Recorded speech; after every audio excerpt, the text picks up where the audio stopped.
Good start. Drop your pen. Right. Hello. I think we've got one person watching, but obviously this is more for people watching back rather than people live necessarily, unless you're really interested in following along live and listening to me trying to blab about my hackathon project. So it's probably easier to start with a bit of background. Turn the volume down. I'm OllieParsley. I'm manager for one of the engineering teams. My team is called Robin, as in the bird, not Batman. We're not a sidekick, we're a full-fledged team. And we've got a span on the chat already. Perfect. So I'm doing a hackathon project today. So we have 3-day hackathons at Meltwater. So we start on a Thursday, we have Thursday, Friday. If people want to work over the weekend, most people have lives and there's obviously a work-life balance to be had, but if people want to keep working on their projects, they can.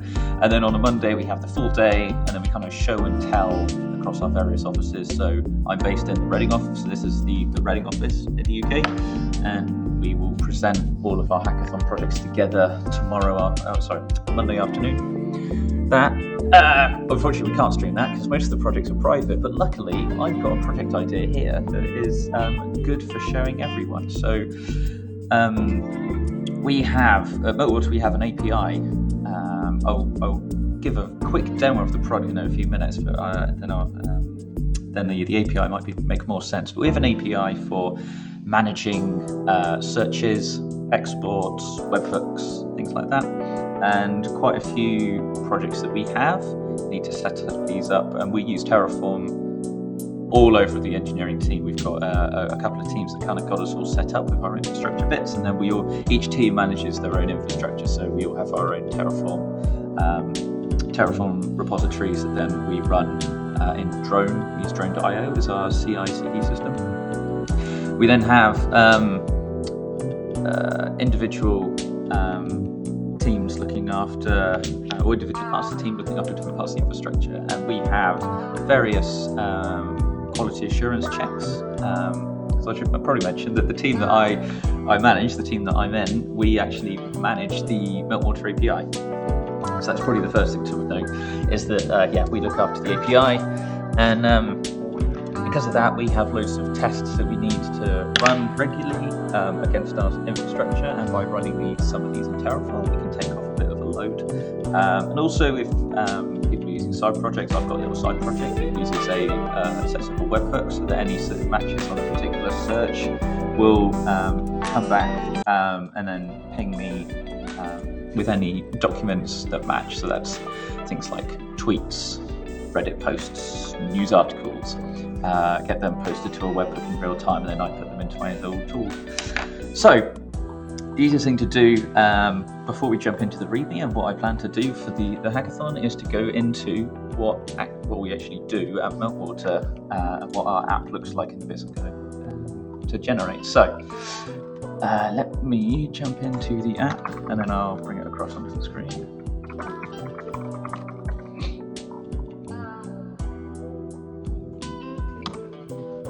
I'm doing everything incognito so that I don't leak any passwords or anything, and that is going to mean I have to type passwords in manually.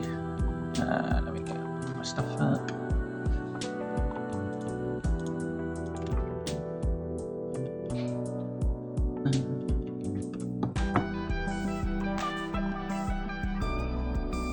Right, here we go. So, should be able to see my screen now. So I'm incognito. So this is Meltwater. So this is me logged in as my own account within Meltwater. So let me show you what the sort of things we're going to manage. So searches are the key to everything. So across Meltwater, you can search all our data sources and everything. So if I go into and explore, you can see some searches that I've set up already. So my laptop is getting sluggish while streaming and capturing screen at the same time, so forgive me for that. So I've got some various searches that I've done already, various like presidents and other bits, Paralympics, those sort of bits.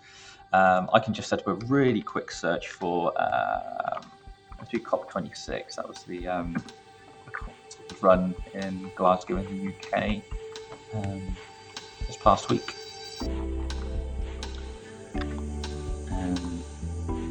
Come on, laptop, you can do this. You can do this.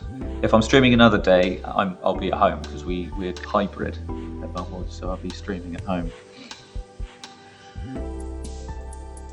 Right, so we've got some, well, actually, that's probably why it took a couple of seconds. There was 1.6 million results for the keywords of COP26 over the past 7 days. So this is a incredibly simple search. This is just me searching for a keyword across everything. You can narrow these down to particular sources. You can narrow down to particular languages, locations. You get the top keywords if you want to filter your own by your own set of keywords. You can also check for sentiment, so either positive or neutral. If you want positive mentions of COP26, you can do that as well. You can narrow down to a particular set of authors if you've got like a set of Twitter users, things like that. So what people that use the Meltwater API can do is manage all of these searches within the API, and that's kind of what I want to try and do today, because that then allows you to do extra bits. So for instance, if I select, say, a couple of these posts, so I just select a couple of these, I get a little download button, and I can download the CSV of these, and I'll have a column which represents like titles and stuff like that. What you can do with the API though is you can do this all programmatically. So you can create an export where you can download a CSV or JSON blob for a particular search and a time range. The thing that I want to automate with the Terraform plugin, as well as creating a search, is what's known as a recurring export, which is only available in the API, which means that we will do an export on a schedule. So for instance, you want a weekly report. Say I worked at the COP26 conference and I wanted a report every week to say, to give me a summary of all the documents that were talked about in a positive way in the UK on Twitter, something like that. You can do that with a recurring export. You can you choose a search, you choose a time window and bits like that, and then we'll automatically run that export for you, and then you can download it as frequently as you like. So those are the bits that I want to automate, and then a stretch goal is we have a streaming API which has the same thing. So you can specify a search rather than doing an export once a week. We can actually send you the documents as soon as we have received them and we match them against your search. We'll just send you a copy of them. So that's the kind of stretch goal bit to do afterwards.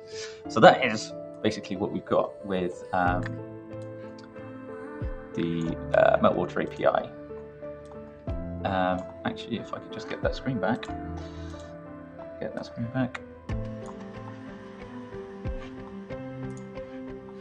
Come on, screen. Where'd you go? There we go. Right. I've also got our API documentation here. So we have, this is our API documentation here. So I can go to our endpoints, and we've got a Swagger spec, which I'm going to try and use to generate an API client, which I've not done before. And obviously, because my title is Senior Engineering Manager, I'm not coding every day. So forgive me for all of my rubbish coding.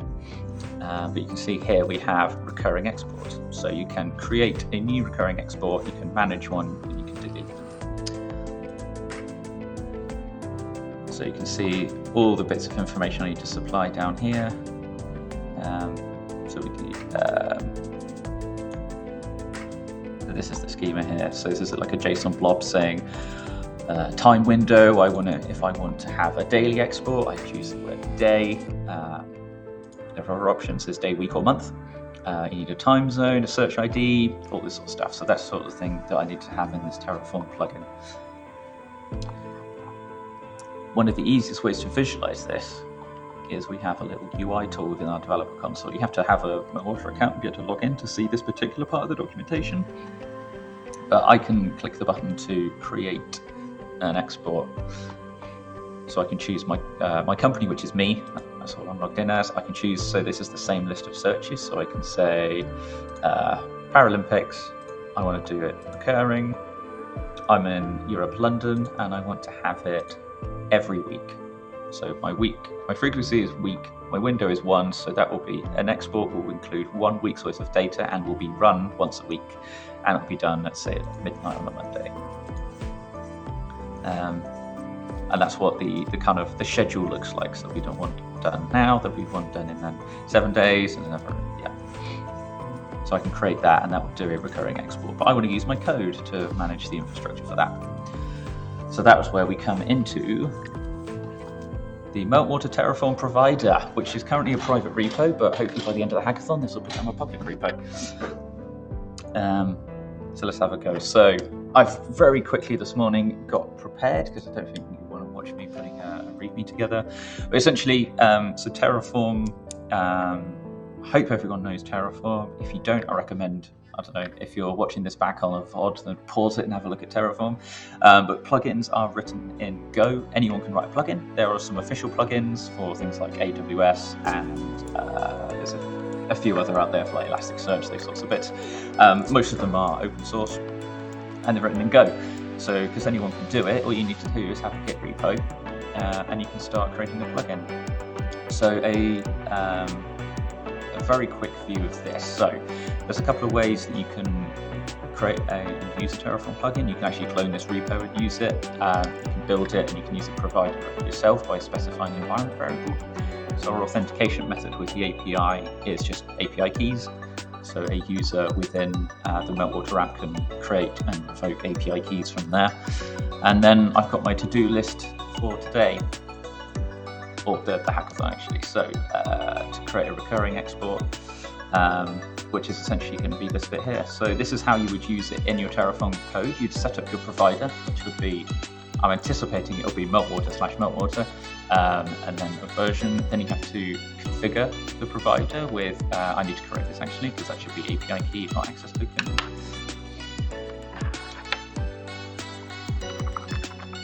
API key. API key, and then you'd set up a resource, a recurring export. This is obviously junk. This is where you would specify the time window, the search ID, bits like that. So that's what we're going to do. Configuration wise, so everything is configured in here in this provider. So this API key bit here is all handled within this config class here. So we've got a config that represents here. The API key, essentially that's all we need. But if you've got another, I don't know, you've got an OAuth provider or something, you might need multiple keys or other client credentials.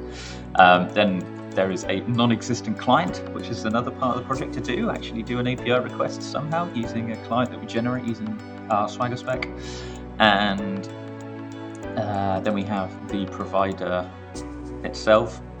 So essentially you have, I've got a map of each resource, which is the underlying bit, underscored bit here. So this is a resource. So Meltwater recurring export is a resource. There'll be another one of Meltwater search. There'll be another one of like Meltwater webhook, those sorts of bits.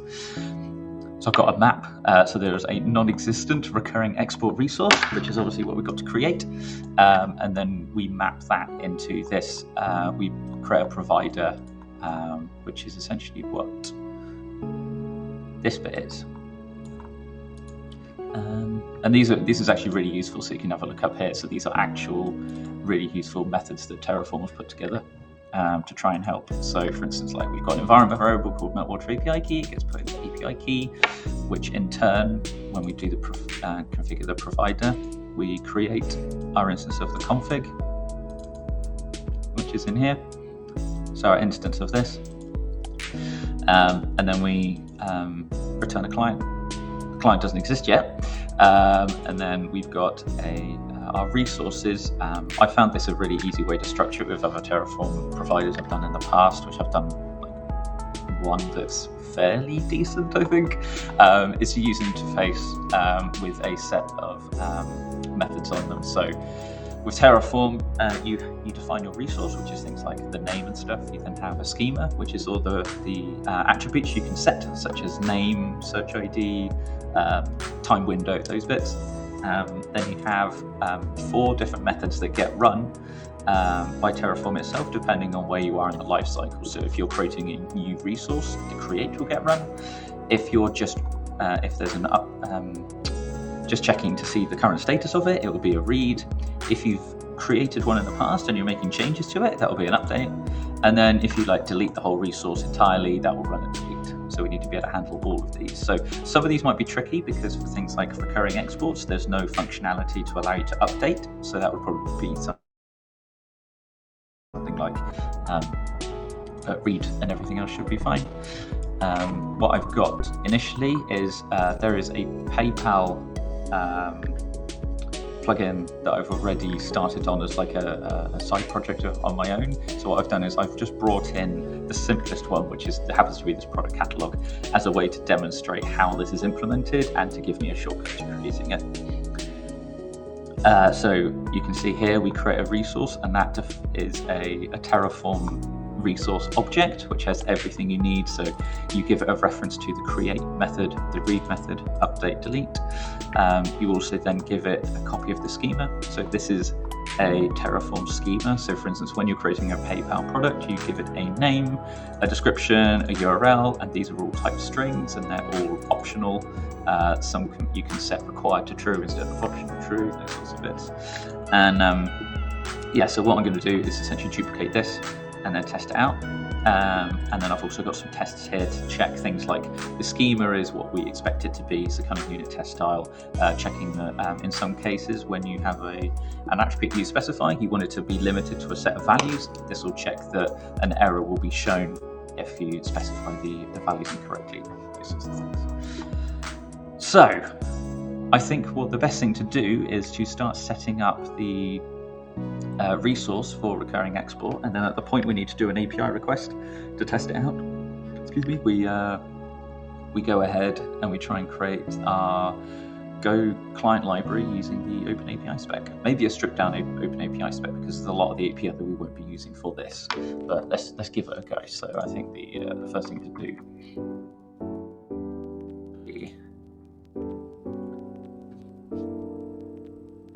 will be to rename. So this laptop is really feeling the heat at the moment. That's why I don't have a coat on, because the laptop's pumping out a lot of warmth. It's great.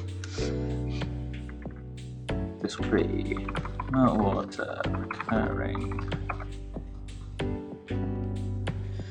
Let's get this all set up. So, oh laptop, please stay with me. Yes, this is going to be recurring export resource. Okay, right, so now it should work absolutely fine. The difference is that at the moment things like create and stuff will be doing an API request to PayPal, but we'll sort that out. So it's all red and horrible. So we shouldn't have to actually change any of this. It's only the remaining methods that we need to implement in the interface that we need to sort out. So the schema. So the best way to look at the schema is in our API documentation, which I've got on the other screen. Now let's see if I can hover these on the side without losing too much real estate. So we'll go for API reference and endpoints. This could look awful, and it does. Cool, perfect. So recurring exports, let's just see how much we can get from here. So we need to essentially produce an object like this. There's a couple of things I think we will do to begin with to make it easier, and that is things like we will ignore tags. We'll also only include one search ID at the moment. We can include things like time zone, window size, those sorts of bits. So let's see if I can just get this to float on top. There we go, right. Now I've had to zoom in quite a bit because we're only 720p over here, so I'm going to shrink this down. Right, so these are in no particular order, so I'm going to try and put these into a better order. So I think the first thing to do is a search ID, which is going to be a type string, and that's going to be, actually, it's not a string. Type in, there we go. ID of the search. So descriptive name, obviously.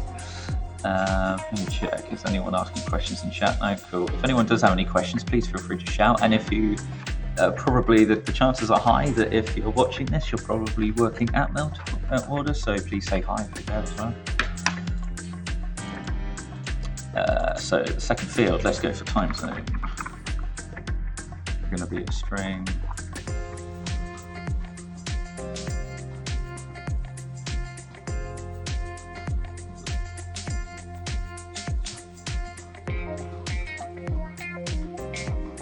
That's so that's hang on, maybe I can do it. I'll just have it at the bottom of the screen, so that can be better.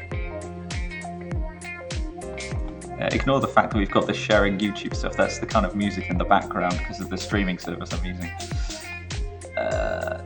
Let's have a look here then. There we go. So the time zone for the window to be based on. So for instance, if we're doing from like midnight, it's midnight your time zone, or whatever time zone you specify here. Then we need a window time unit. And that's going to be string. Now this is an interesting one because we've got like 3 possible values.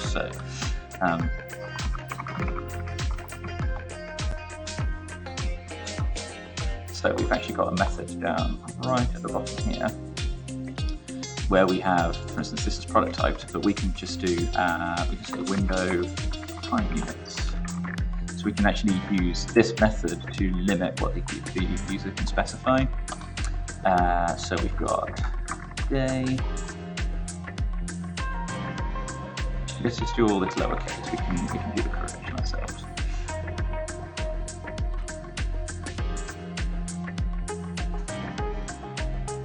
There we go. So window. No, tell me that was wrong. Window time units, and that's also something we can add a unit test for. We should be good. We should be good. We should do our tests right now. So let's get the. I don't have to just set the tests up myself. I'll just get the existing one. What's the copy? There we go.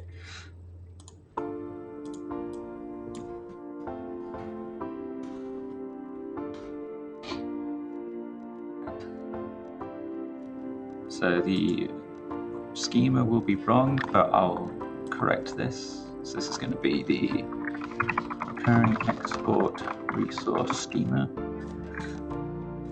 Correct that later. Actually, what I'll do is I'll rename this, and then we've got our test ready, and it will be failing straight away. This will be recurring export resource. If anyone is watching, can you just let me know if like the audio and everything's all right? Yeah, if the audio is fine. Is the video stuttering horrible? If the video is stuttery, is my voice still okay?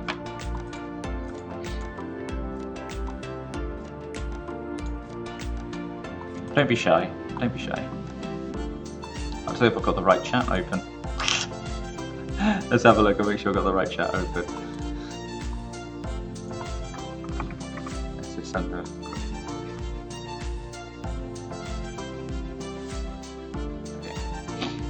Hopefully my voice and the level of the music in the background's all right too. So yeah, so that's gonna fail. That's fine. What did I do? Yeah, I just renamed. Okay.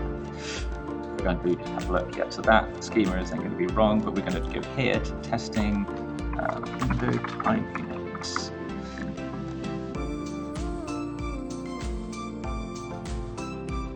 Recurring export resource expected time window units.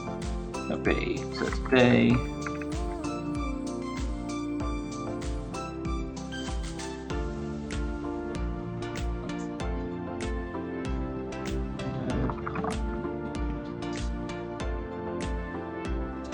Expected time window unit should be the actual one, so expected time window unit, and then we're going to get actual time units. lag is affecting my ability to type. Right, so we should actually just be able to, if I shrink this down, we should just be able to run this test. Good luck, everyone.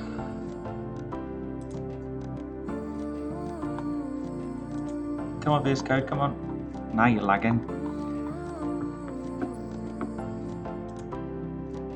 Now you're really lagging. The cursor's still flashing, but the rest of it's all gone. And I've completely locked up. Great. Fantastic start. This poor laptop, used to compiling a little bit of code and running a bit of Go. Being a manager, spending time in meetings as well, so running like Google Calendar, Google Docs, those sorts of bits.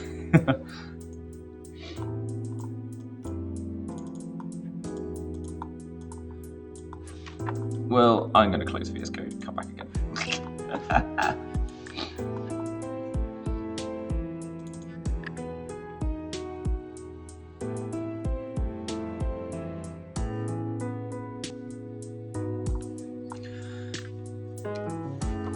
Keep up. Keep up. There we go. That's restored the session. Cool. Right. Let's see. I can highlight this. Okay, so that's something, and I can press play. Run the test. Let's run it. Perfect. The client that I haven't created is the reason the test won't run. Or is that going to still pass the test? Because it doesn't need that part of the test to run this bit. Compilation failed, great. Let's see if I can just comment out this client. So where was it? It was in the config. Right.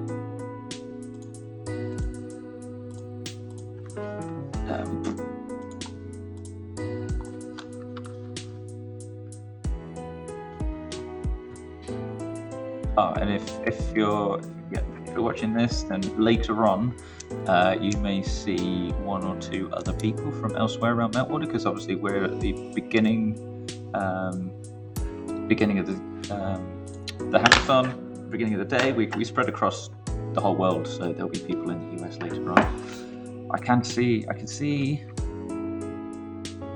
message has come through on Twitch. Let me just Slack. Let me just check that.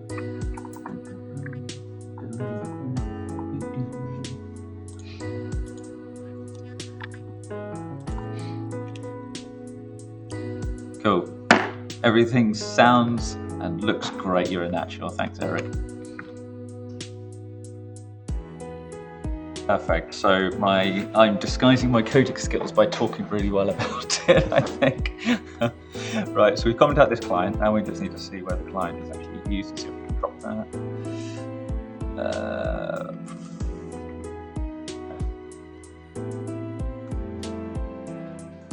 Comment out the whole thing. This is a hackathon, so this is not going to be pretty. So the idea is to try and get something functioning as quickly as possible. So what else is failing in here? So something's going to fail with the pilot here. Before we test it, actually, we should check.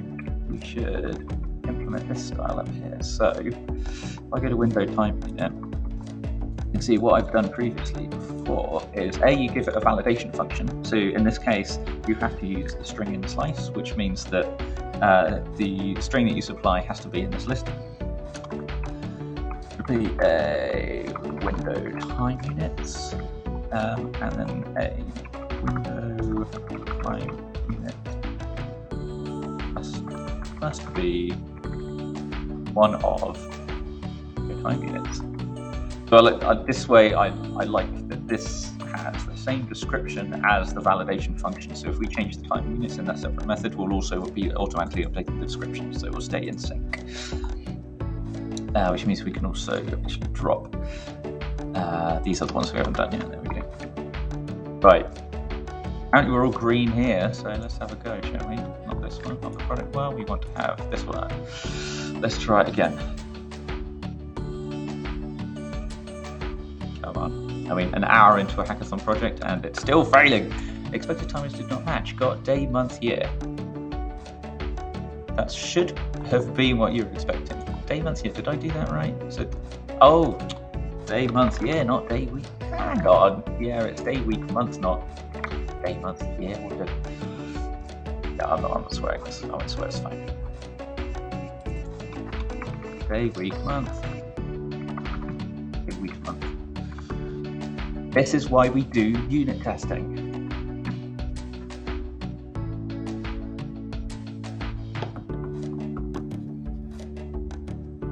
Woohoo! Right, passed. So our first little teeny tiny unit test passed. Right.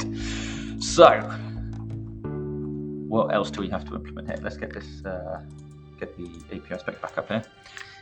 I mean, this is really awful. Like half the screen's taken up by this thing here. Let me see. Is there another way around this? So, let me see if I open up a new tab, is that going to be better? Aha! That's better. There's a little bit more real estate on the screen there. Let's just make that all the way across to make it neat. Right, so window time unit, then what else do we need? So window time unit, window time size, which will be an integer, so we'll just mix this one up here.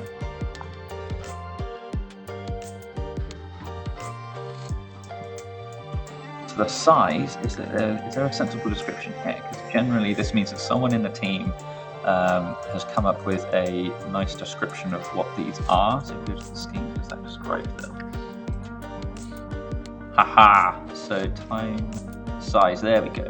The number of time window units. Oh, see, this is exactly what I should use for these descriptions, because someone has put thought into those rather than just me thinking of something random. Right, window time unit size. So window size. Is it window time size? No, it's just window size.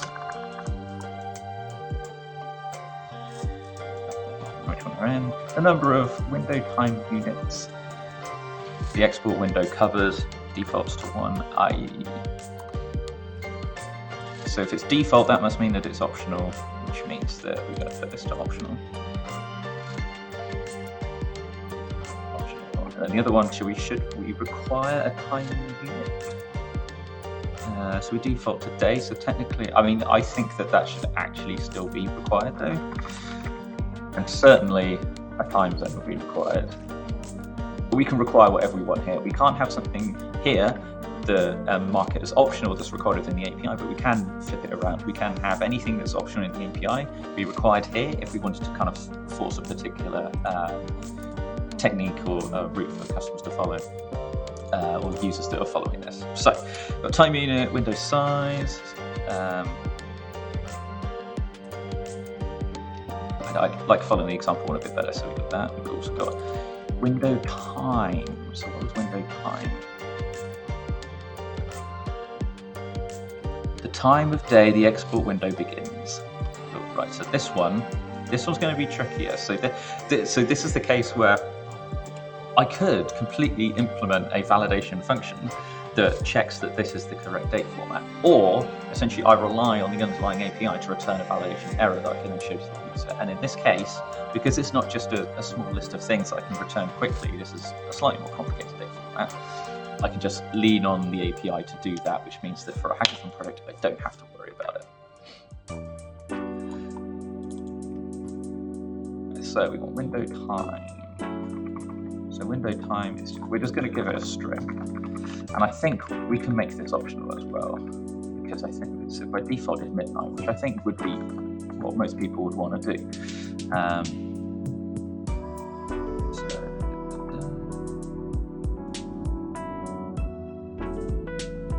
And then make this optional true. Yep. And we rely on the underlying API to tell us that this is incorrect. That may actually be all that we need to do. So we'll just have a quick look through the rest of the schema. So we've got tags. So we're not going to do any tags. So search IDs. So we'll actually send an array of one item, but we'll just have accept a single search for now. That's the most common way for people to do that. So yeah. So what this will do then? This will generate a recurring export. So if I specify, say, my search ID 12345. So the reason that we've got an integer here, which actually we actually find the search ID here. Do we say integer? Yeah, okay, so we do say integer there, so we should follow the criteria. So the search ID 1234. My time zone is going to be, in this case, or for me, will be Europe, London. Then my time unit, if I want to do this weekly, I'd say week. I'd say my window size will just be 1, so it's every week. And my window time, in this case, I'll probably just leave it. It'd be midnight, so I'd have midnight a week ago to midnight today, essentially. From that point on, I'd have my export running. Boom. So that means I can actually do a test to cover the schema, actually. So I should do this. So what I've done before is, rather than using the unit test to cover the validation function, is to essentially do a simplified version of the schema. So I've actually got a thing here called schema simplified. So all I need to do here is a type, whether it's optional or required, and the name is the attribute here. So for instance, if I just do, actually let's just run this test and just see how it completely falls apart. I can't remember how this is going to do, because I've got it's like a deep equal, so it may do a nice output that kind of shows us.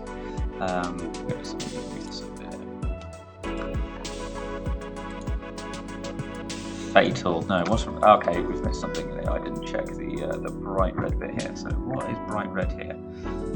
I'm missing a. Oh, yeah. Well, I can't do that, can I? Let's do apostrophes instead. Fine. I've also got a yellow warning somewhere. Is that fill anonymous struct? No, thank you. Oh, okay. That's just okay. Just VS code. Shows how often I code. Right. So yeah, let's just run this one and just see what happens. So it should fail, but it should fail with some sort of. There's a difference between the two schemas. There we go. That's better. Cool. So that means everything else is actually okay. It's just I need to define the schema properly. So, right. So let's define it up here. So I want to do it kind of separately, kind of blind. So let's just do. So it was search ID, wasn't it? ID, which is a type int.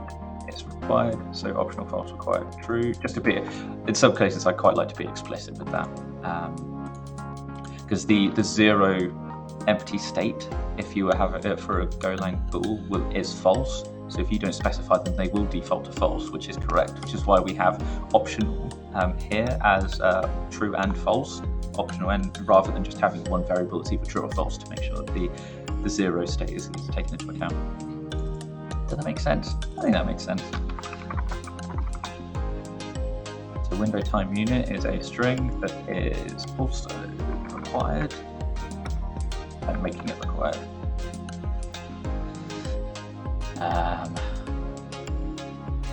Do it blind. What were they? Size and time. So size and window time. How many people we got? I got 4 people. I think one of them's me though, so I think I've got 3 people. Window time unit, window size, window time. Let's get rid of these. Cool. So window time was a string, so it's optional. Window size was an integer. So it's also optional, default to 1. Optional.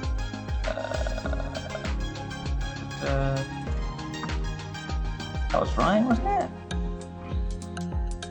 Time zone. God. That's the thing, with being a global company, you have to take into account time zones.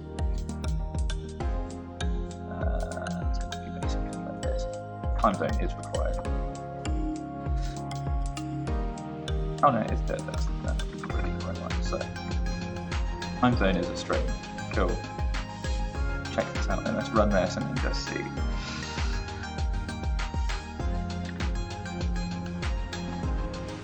Pass.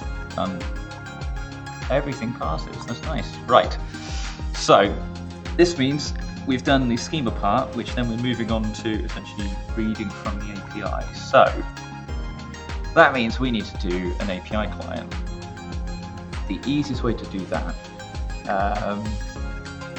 I was thinking would be to use the OpenAPI spec, which I actually have.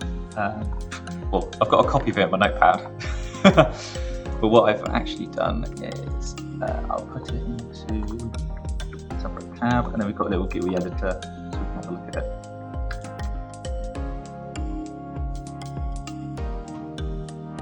Right.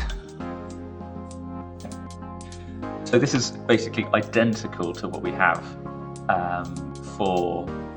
on the actual developer site itself, on developer.meltwater.com, which you, by the way, you can look at. You don't need to log in to look at our API documentation. You do need to log in order to use some of the tools to test things out, though. So this is not loading great. I mean, we're talking like 6,500 lines of API spec, and now Chrome has decided to completely lock up. So let's close off some of these bits. Poor laptop. And if you're interested, it's a ThinkPad 480S powering two fairly decent sized screens, which is not what it's used to, and capturing screen, and actually two screen captures, because there's one for the actual screen, there's the webcam, and there's also an additional one for the music in the background as well. So I'm using Lightstream as a way to do that. So we can't scroll through here. Can we scroll through here? We can't scroll through here. Let's just refresh this and just see if that's going to work. I mean, it's quite intensive for it to do, so.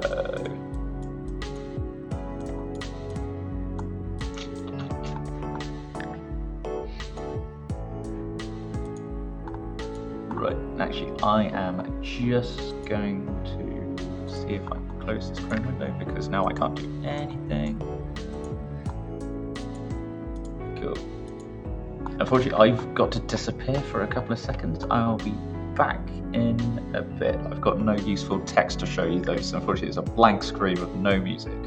I'll be back in a minute.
I am back. Cool.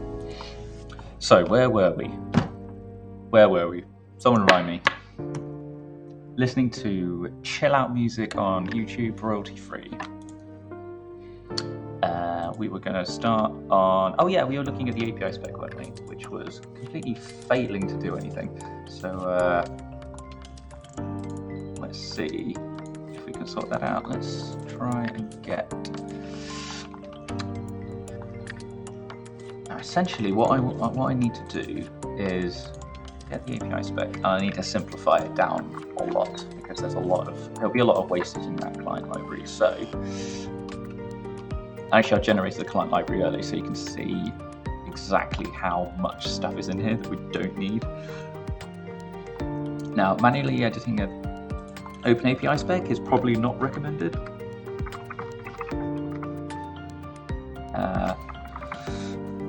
So what we're going to first do is actually get a copy of it. Just check all of that. 6,500 lines of it. Now what I'm going to do is search for a plugin to see if there's some sort of open API spec editor. Let's have a look. Open API, come on. Yeah, what does this one do? Does this help us in any way?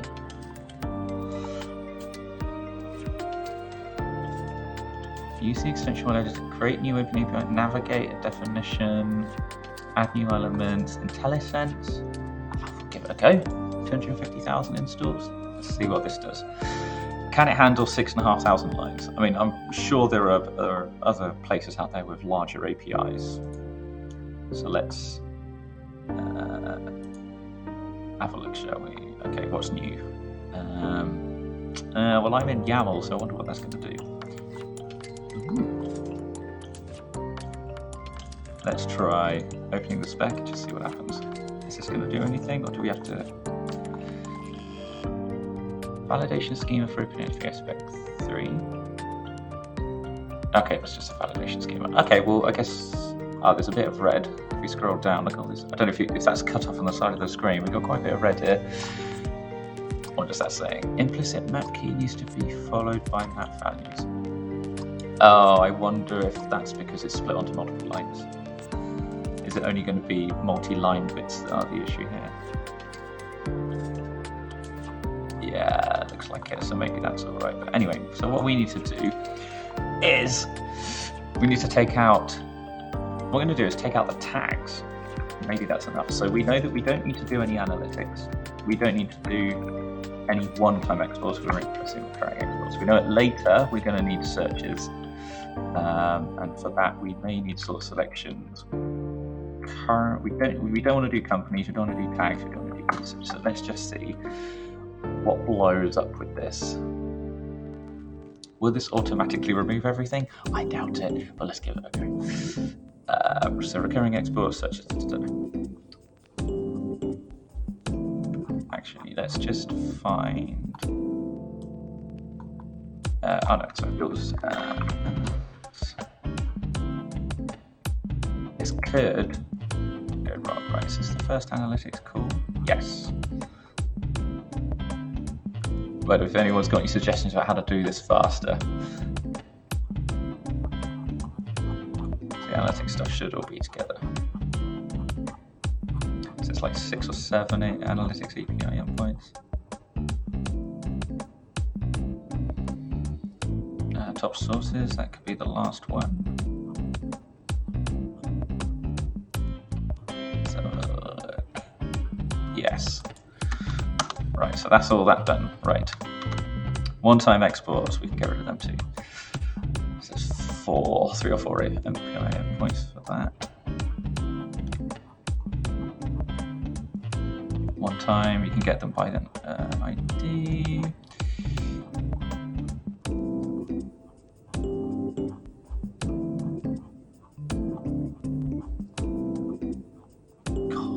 I must say that because we generate most of our stuff in code, we're pretty thorough.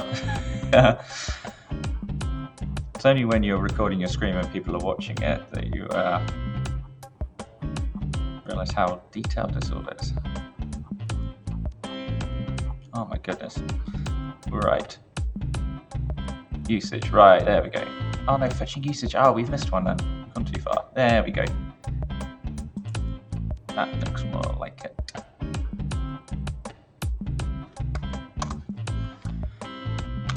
And we do need to get rid of usage as well, so let's try that. Oh, hang on. Ooh, we've gone too far. We've gone into schemas now. Ooh. So it must be up to here then. Right, cool.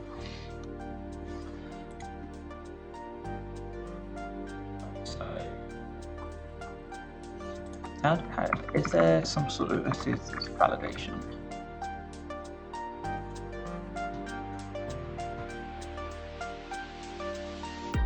Open API.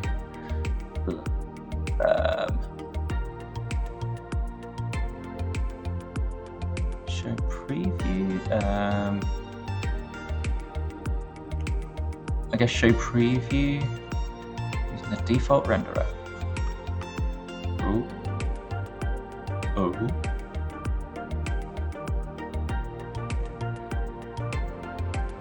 So we've still got tags and companies in there. Tags, there we go.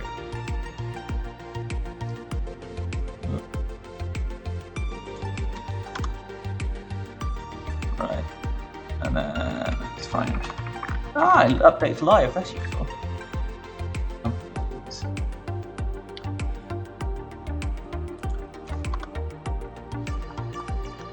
This is what you want to see on our live stream, manually editing YAML files.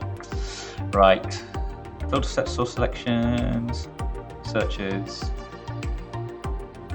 and then probably a massive load of schemas that aren't needed. So what's the best way to filter these out? I would have thought that these would have errored to say like schema not used or something. Might not be the end of the world that they stay around, but there's some obvious ones we can get rid of though. So we need to have this. So the security schema is essentially the authentication method.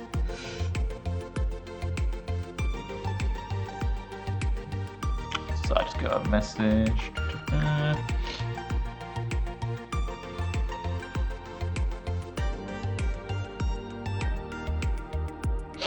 Oh, squishy honey can disappear again for a few seconds, but this is a live stream, so what I'll do is I can put it back onto starting soon because that does have the music on it. So I'll be back in. Do you know what? I'm going to be back in under a minute, so please stay there.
Minute.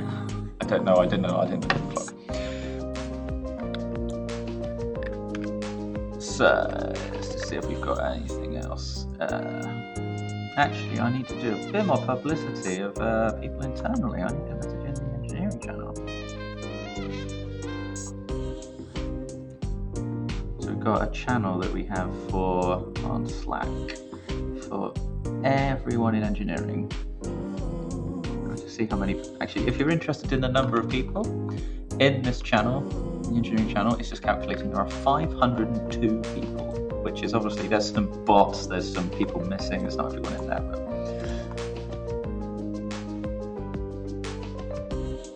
But it's the latest message. There's lots of people talking about hackathon stuff, which is great to see, especially as the world rotates and everyone comes and wakes up.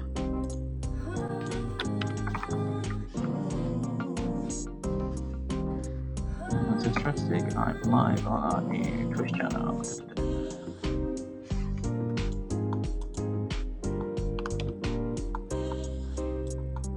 And I'm going to also put that on. So we are the Reading office. There's a couple of teams in the Reading office. We kind of deal with completely opposite ends of the platform. So my team, Team Robin, we deal with everything that's kind of programmatically customer facing, so like the API and stuff and exports and things. And the other side of the office are people that are dealing with ingesting of data and stuff like that. So these are people that handle like all the Twitter data that comes in. Where is the Reading office? There is a separate thing in here. There we go.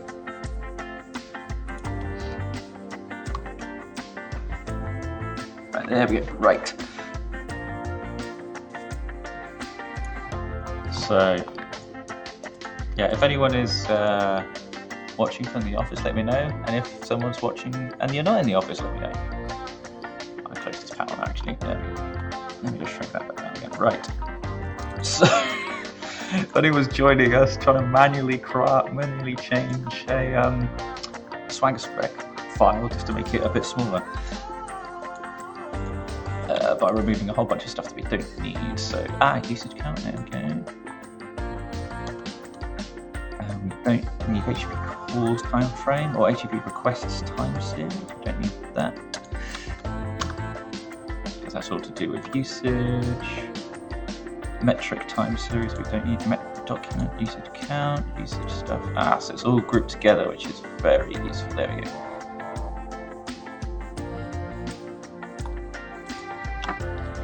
Features. Let's have a go. Let's try and remove that. What's this one say? Failed to resolve ref. Oh, of course, because that doesn't exist. Right. And I went into the cool. So we've got location. So this is all to do with analytics. Let's see. Okay. Oh, not internal server response, I think. Top locations response. There we go. Right, this list is getting shorter. Unauthorized, valid. We'll show a list of the order.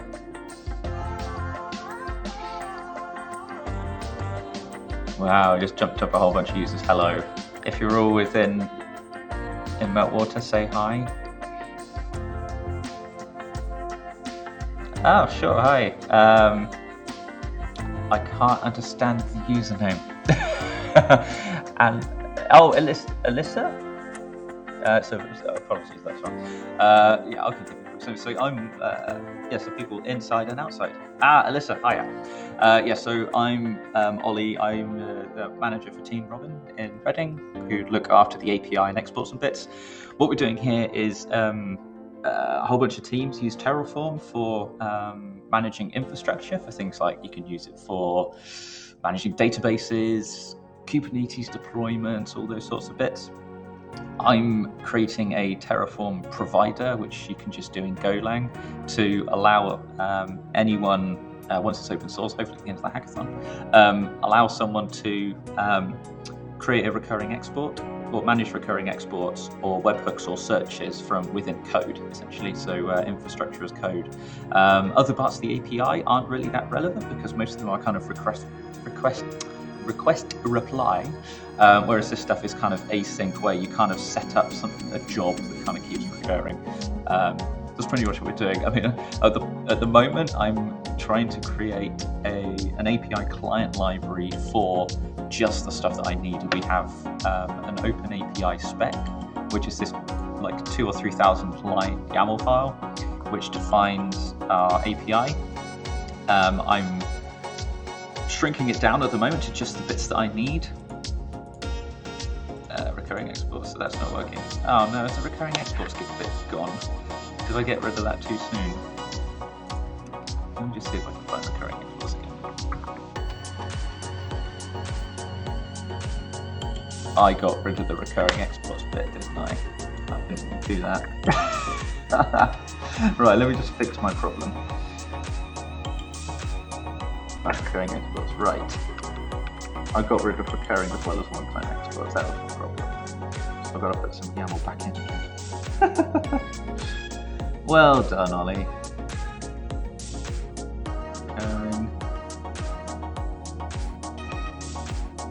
So I'm just on a different screen, grabbing a whole bunch of stuff. Right, there we go. Right, so now I can put this picture. I'll put this in console. It's probably easier. Yeah, my laptop is kind of dying as well because we're doing all the streaming as well. My laptop, I don't think it's really happy with me doing that. Right, so this should be a lot better. There we go. So we've got some recurring export endpoints here. Got search endpoints. These bits might be useful for searches later on. Actually, I've got a whole load of these that I need to try and sort out. But actually, looking at these, so there's things like a company list and company. Those can go.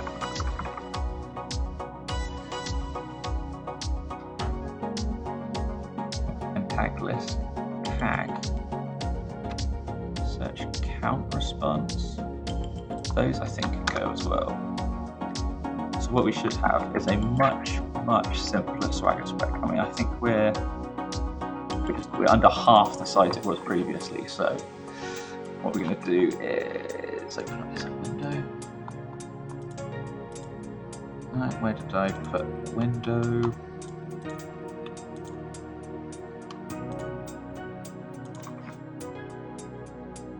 Editor.swagger.io. Because one of the useful things about the online Swagger editor here is it will render it. Aha! This is what I was kind of looking for. I was kind of hoping we'd get this. Refs must have a reference, a valid location in the document. So I did need tags. What a buffoon. Static error. Oh, okay. Let's take a step backwards again. Okay, I don't think it's the end of the world if we don't have all the models, or if we have too many models, because we're not actually going to include most of them.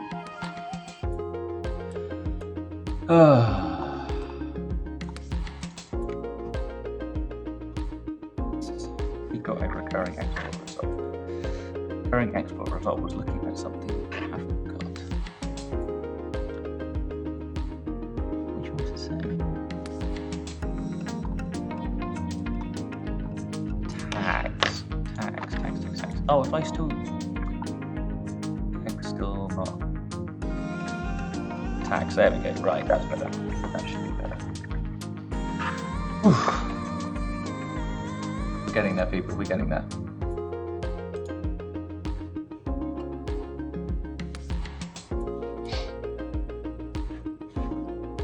Right, we now have. Come on, laptop, keep up. So we now have a simplified spec with just the endpoints that I need, a whole bunch of extra models, but usefully, I can do generate client and go. Let's just see. So I've never used this before, so it's going to be an interesting one. So it's perfect for a hackathon. Right, downloads file is ready. Where are you? Let's have a look. I will download it and I shall get it. Come on, there we go.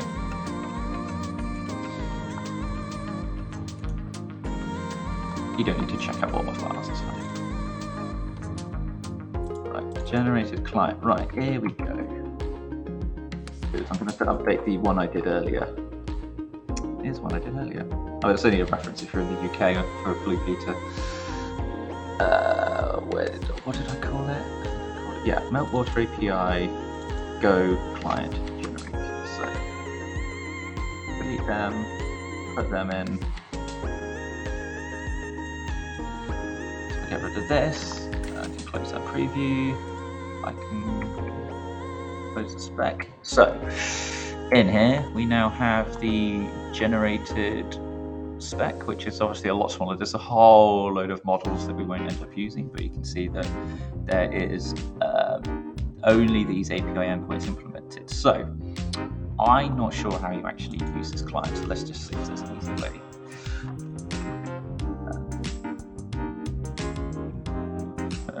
Mark out.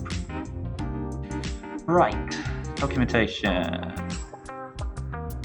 So we've got methods here. So we've got things like create, recurring export, delete, list, show, which is exactly what I need. Documentation for models. Most of the models we don't need. Ah, here we go. Right. So you do. Thanks, code. So you create auth with an API key and a prefix, but that's not needed. We just need the API key to go in there. Then we need client .service.operation. So is that? That I guess that's client.recurring.getList of something. Is that in the table? I guess that's here somewhere. Yeah. I mean, that's pretty nifty for generating from just a YAML file. Let's just see then. So what I can do is, let's see, let's just close everything. So it's just going to be a bit easier. So in our recurring exports, we've got our schema defined here, which matches the API spec. So what we're going to do is create, so this is, I need to update the names of these, create a recurring export. Meltwater API. So, right, it's a couple of bits here. So it looks like, rather than creating a client you reuse, where's the client? Hang on, where's client then? What is client? Is there anything in that documentation that says what client is? So like new client or something.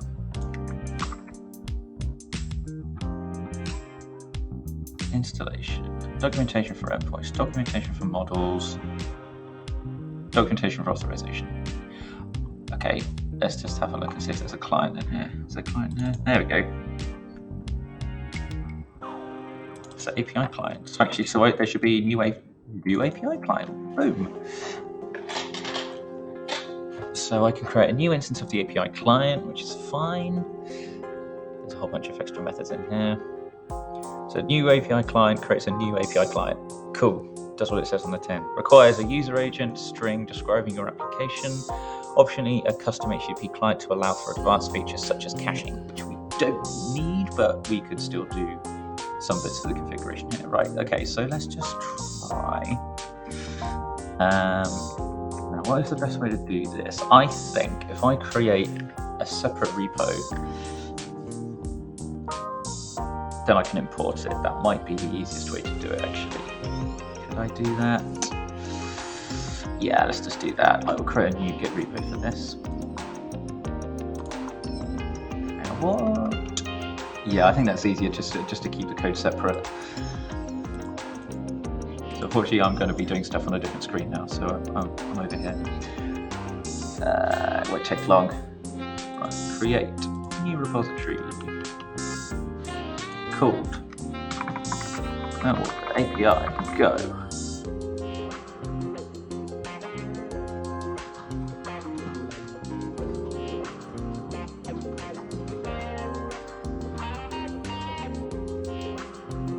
I've no idea how much the typing is on here, because so you can tell I'm at the office today, whereas 4 out of 5 days I'm working from home, where I've got a nice setup, where I've got a right microphone, I've got a powerful PC I'm playing games on, it'll be much better for streaming.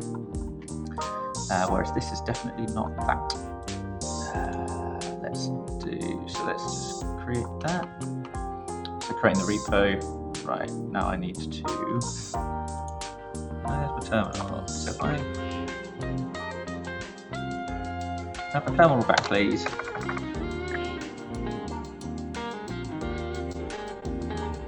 Terminal, if I bring it back, does it refresh? Of course it doesn't.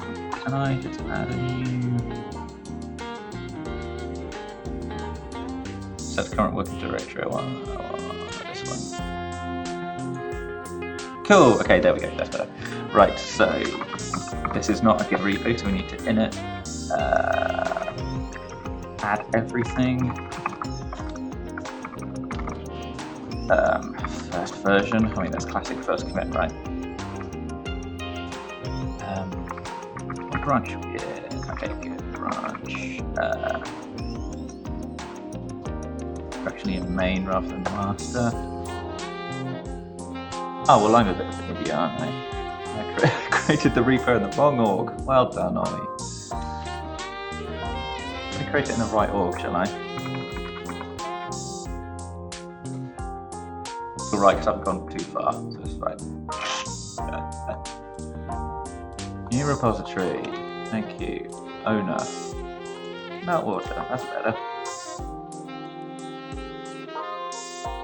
The repository Meltwater API Go already exists. Oh, interesting. So I'm just going to call it Go Simplified. There we go.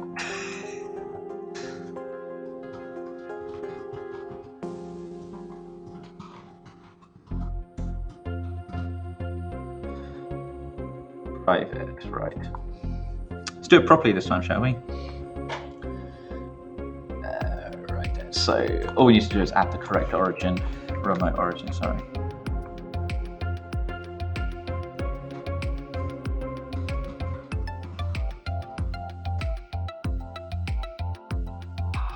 Nice. So based on this, ish. So I should be able to then import into our config here. So in config, I need to create a new instance of the client. So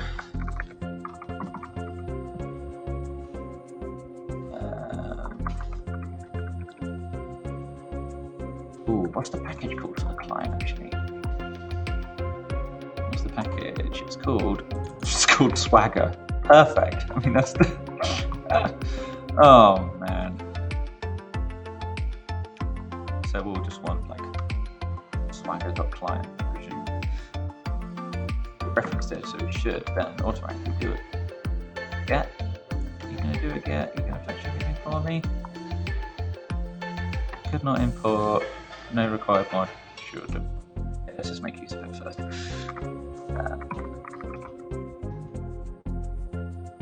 It was new API client.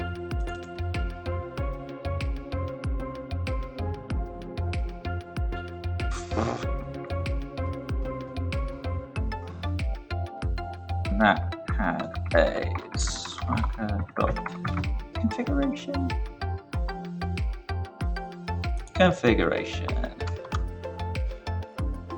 And which one? Right one. Let's see what we've got in there.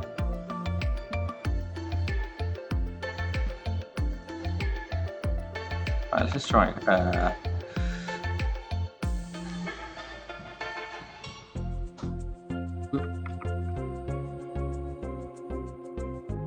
Cannot find module providing package.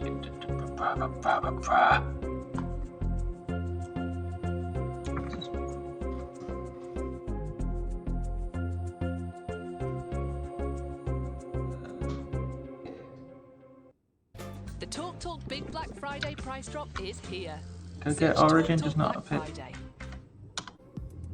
But it is. It is a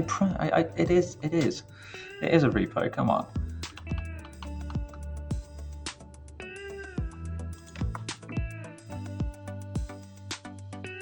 Let me check that's actually a repo. I mean, I pushed to something. Whoop. You're knocking my phone over, right? Yeah, there's definitely stuff there. Do I need to?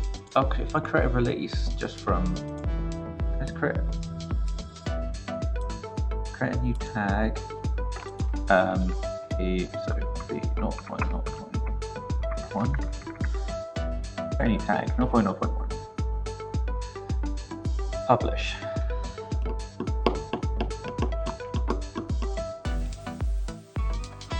I don't think that's actually going to solve the issue, but go get that.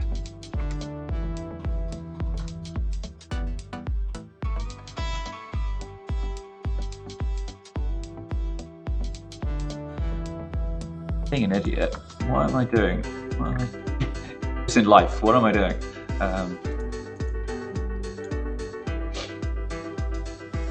Config has. Why is it, I don't understand why that is. The underline is weird. Like it's not referencing it properly. Could not import. No required module provides package. Do I need to? Oh, do I need to? I should have to put it into Go mod directly, should I? Should I? The 0.1.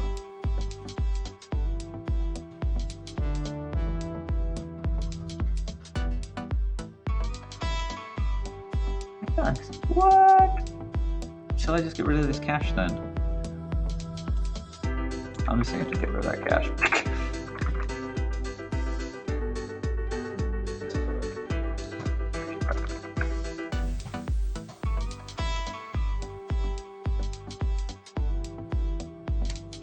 Cannot find module providing pack. Okay, but that was still better though. And get the final package right.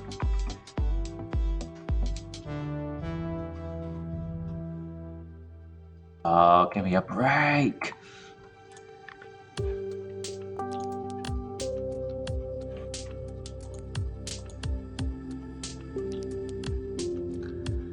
Meltwater API goes simplified. Swagger. Cannot find. I thought that was right. Is that right? Let's have a look.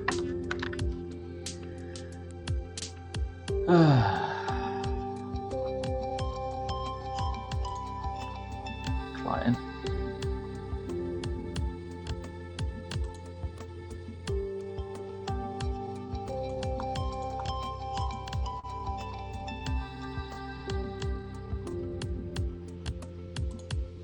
Apparently it automatically has Travis set up and that failed. With validation error, no undefined model path. Okay, well that's something we'll have to come across later. But why can't I access? Why can't I get this? Why can't I? Why?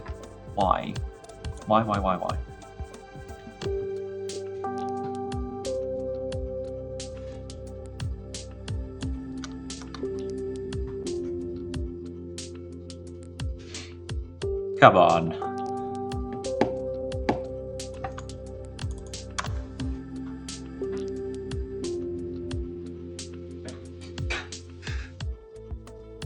We decided to just wipe it out. Yeah. This appears to be working here. Swagger. Client. I can't control click, which means it's definitely not completing properly. Anything to do with the fact that there's errors here too? Who knows? Anyone got any suggestions? Any suggestions, welcome in chat.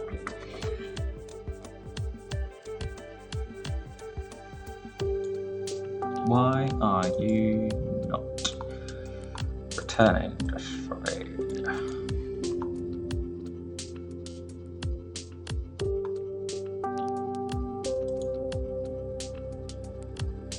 So we can at least access it. The package is definitely Swagger.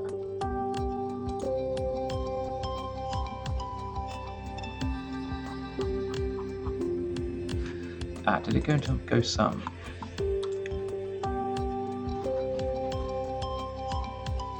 No, okay.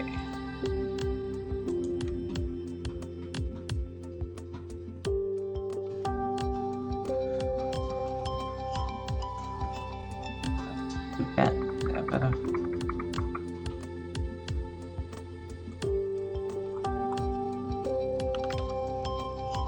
Come on.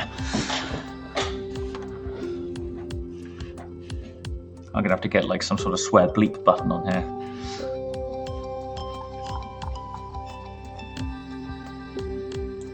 How much is left on this playlist?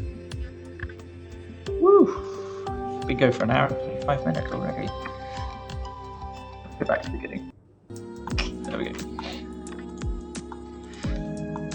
Right.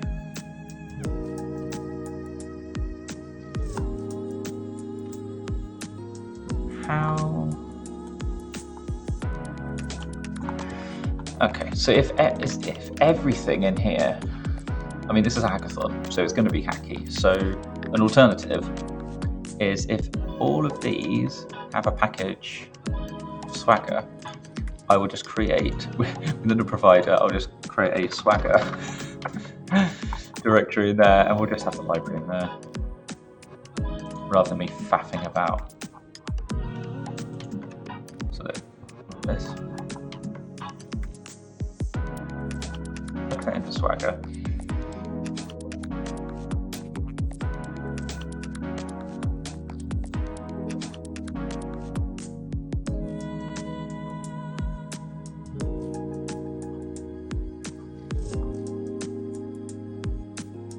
I do quite like this nice chill out music. Royalty free chill music for Twitch. Right, okay, so we can remove this. Let's just keep it there, but narrow it down. Right, so this was complaining about model map.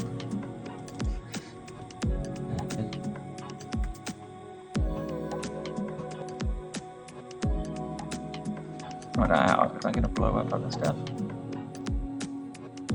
Boom, okay, so filter sets.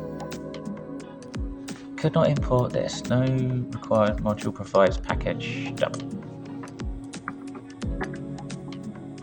Well, that's useful. Oh, is it used? It is used. Let's just see, is that still available?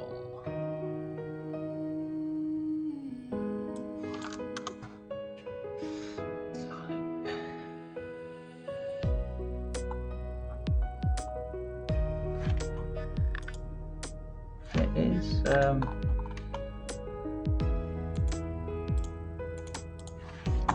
so it should be optional. If I go get again, now that we've got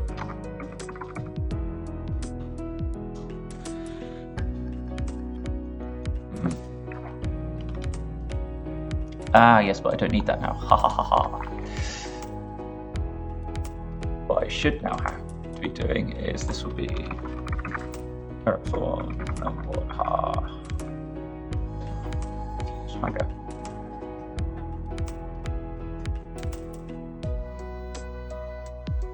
This should be what was in main.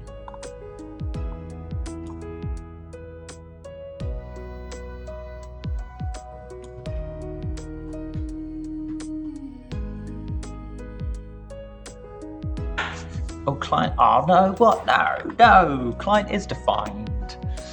Or is it API client? Ah, it's API client. That's why. Oof, close one.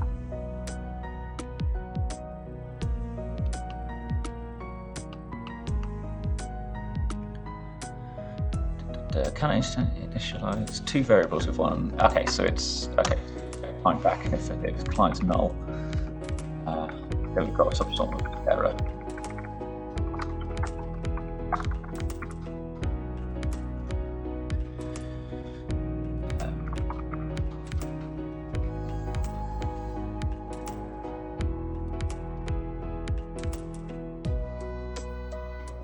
So, at least we're somewhere now. There's still that. The filter sets. Still don't understand that one because it's available. Let me just try that again.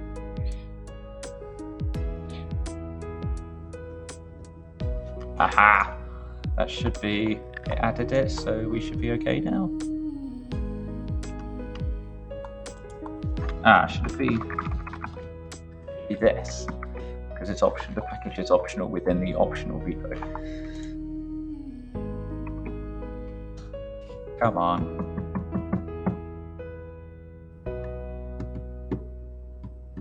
No, okay. Oh, okay, apparently if you do that and come back again, it's fine. Okay, weird. So,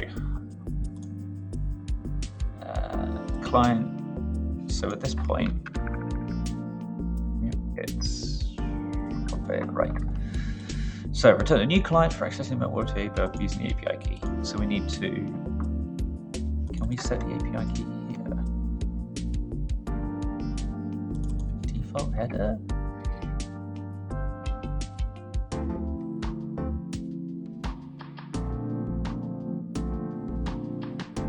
Provides API key based authentication.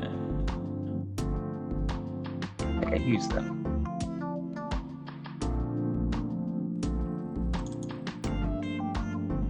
So can I specify context in here? So there's no.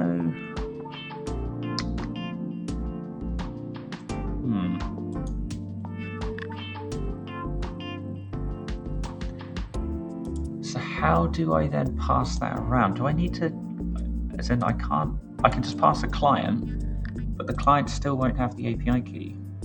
So how do I get the API key to get passed around? Unless I need to do some sort of wrapper some like wrapper struct that will return a client and an API key. Oh, actually, I could return. Yes, that's an idea. Sometimes I amaze myself. So we're going to do a client context for the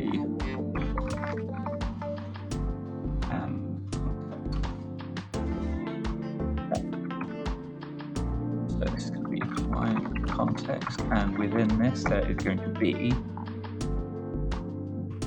a key client. So it's going to be client. I'm just going to type a client, and it's going to be and we want the context. It's going to be context bit. Context. Where did I see that? Configuration. There we go. I want to use. I want to have the API key stored with it. Context key.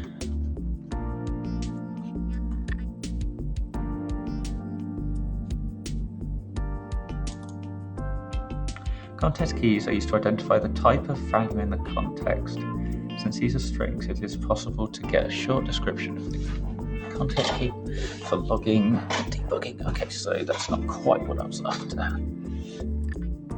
What I can at least do is have the API key. Oh, client. Yeah, let's just do really obvious. Client with config. I'm going to chuck this config in here. What we then do, our client here will return is an instance of client with config. It has the client. At least we can just get moving on.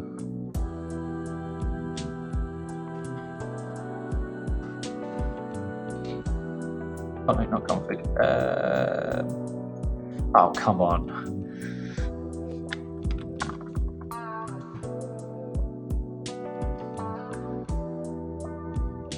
Hang on. So where does client get called then? I'm really confusing myself here. Because we've got client based off of config, so we've already got config somewhere. So where do we call client in any of this?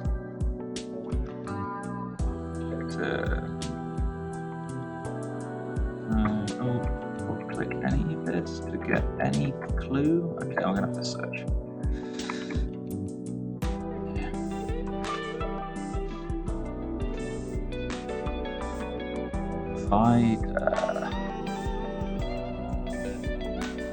So we've got the API key there. So this bit needs to return. Oh, so it returns an interface, so I can make that the client. Okay. Blimey. Revert. So we still need this client with config, but we can put that in the provider. We've got an instance of client. I need to put a user agent in, don't I? At least put a user agent. That's going to be, so this will be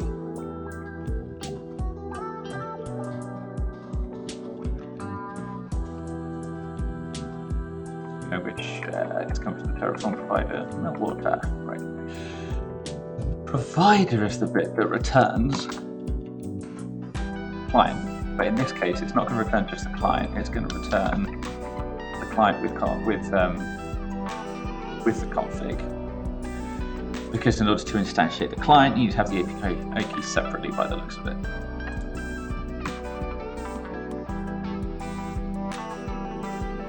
Right. Okay.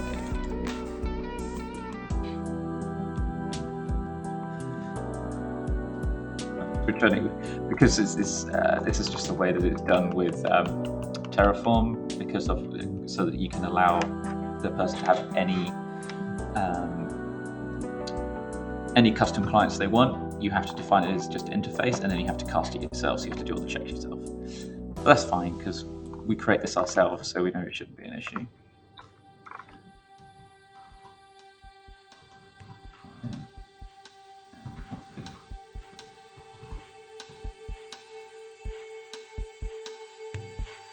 What is wrong with this then? Two valued. Oh, of course. Well, actually, this. The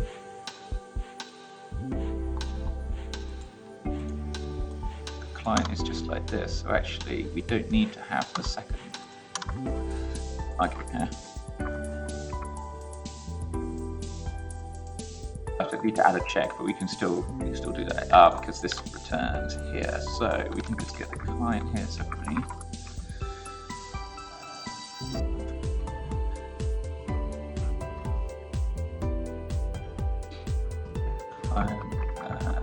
Nil, that we know there's a problem with it.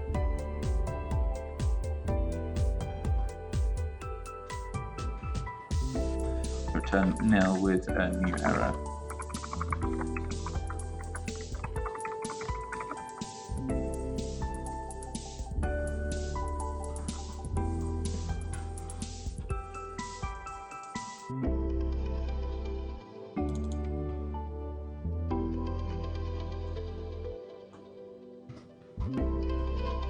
Go. Oh.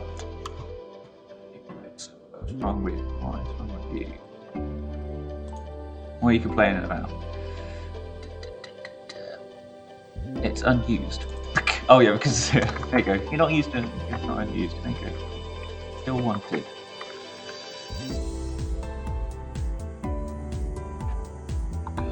Right. If you are watching, please do say hi.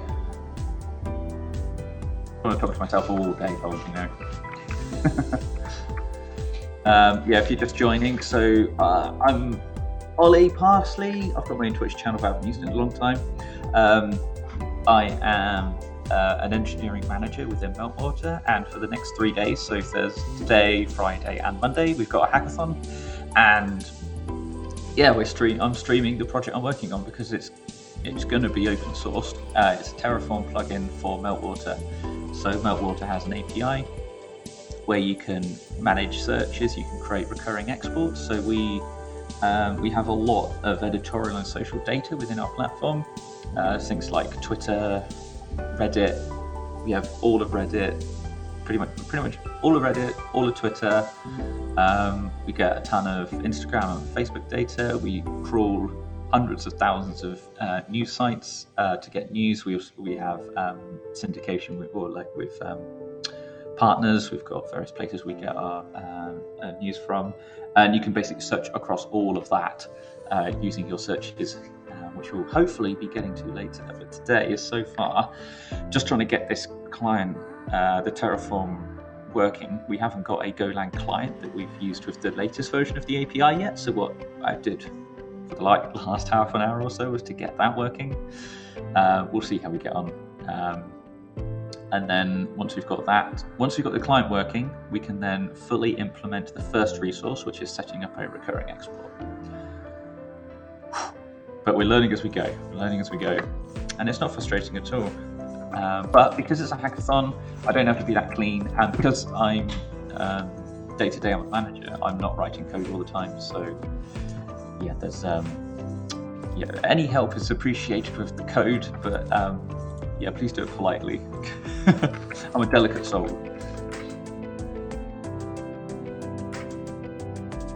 So we've now got this working, so that means that wherever we use a provider, we need to cast it to this. So we use it in here. So this is where we get this client. So this is the client that comes in here. So we need to cast, instead of that, we need to cast it to this. What package is provider? Oh, there we go. Cool. So we now have so client config. It's a weird mix. So the client is actually client config.client client and config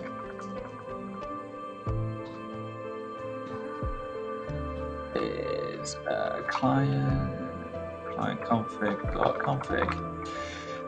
Now we need to instantiate the API client, and then we could do stuff.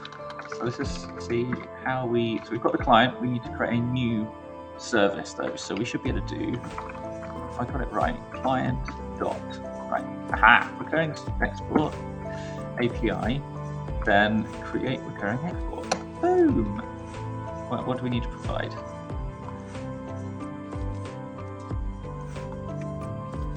So we need a context. So that's where I think we put this event. Right, that was in the README for the Swagger spec, wasn't it? Yes, so we need to do auth and use the auth context with that. Yes.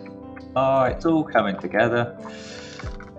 Now this is something where I might need to wrap this up a bit better, but the problem is that each resource will be using a different service as it's defined in here. So it might be maybe that instead of config here, it actually has the context already created for you. That's what I was looking for. Yes, let's do that actually. It's coming together, but I'm going to revert everything I just did. So in config, that's fine. In provider, here we go. So we're not, what we've got the we need the config actually. We kind of need the config actually to get the key, but actually we don't use the key here, so actually this is just config. We don't need that at all. We don't need this. We don't even need this file. Let's just get rid of config. It's confusing everything. So the provider. Come on, laptop, keep up with me.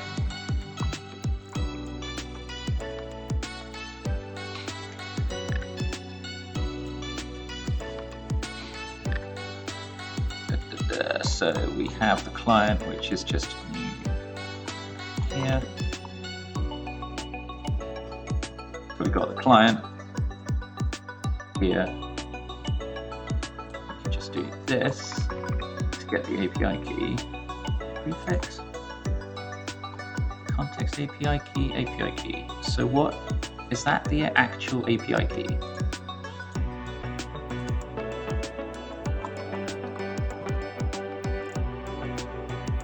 With value. So where does the value come? Where's the value? Key, API key, prefix. What else is in here? Is there a value in there?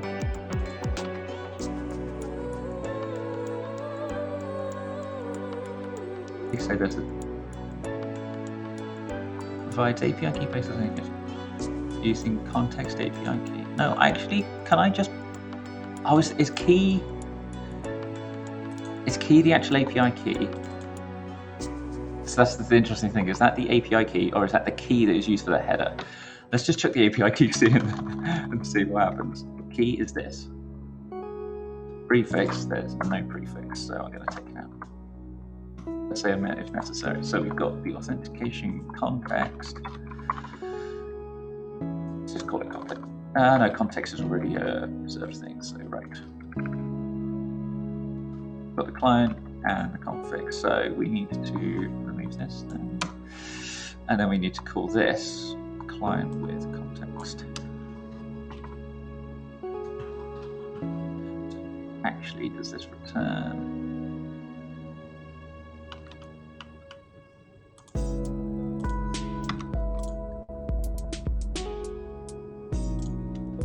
Name.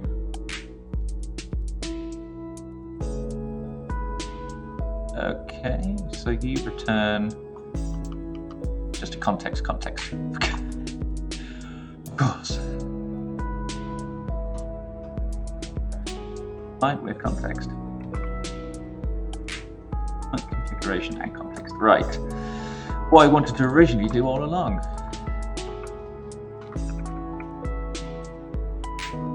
That means that this provider is the only thing that needs to know where to get the API key from. Everything else can just implement it. We need to obviously check still if the client was created or not.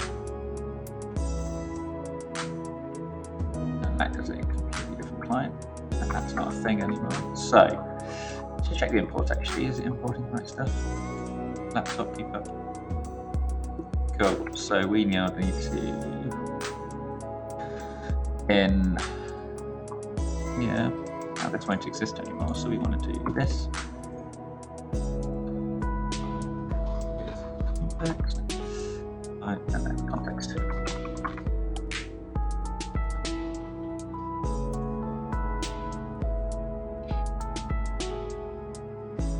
This. So client with context. So if context is here. Right. Now what do we need? We need this. What a lovely short name that is.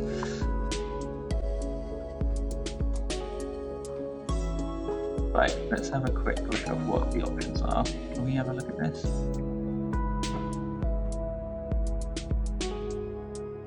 Come on. Body.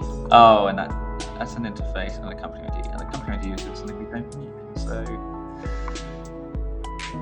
body. So create recurring export. So how does it create the body? Do we just need to give it? Is it just like a? Is there a model for this?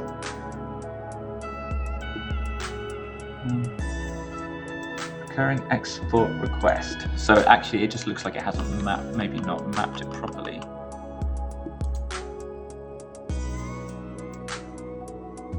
There we go. So we need to put this. Right. Recurring export. So this is the whole body here. This bit here. So we need to put that, and we need to. So this client is a bit weird. So what do we call it? Body. And body is this, with exactly what we needed to have.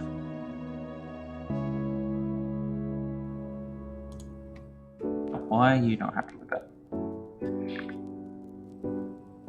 Oh, it's an optional interface. How do we do this then?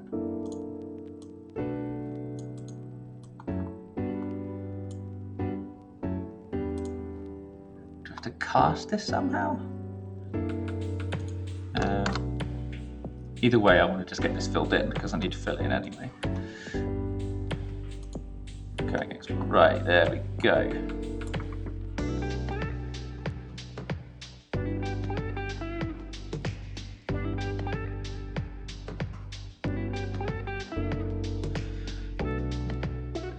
Right.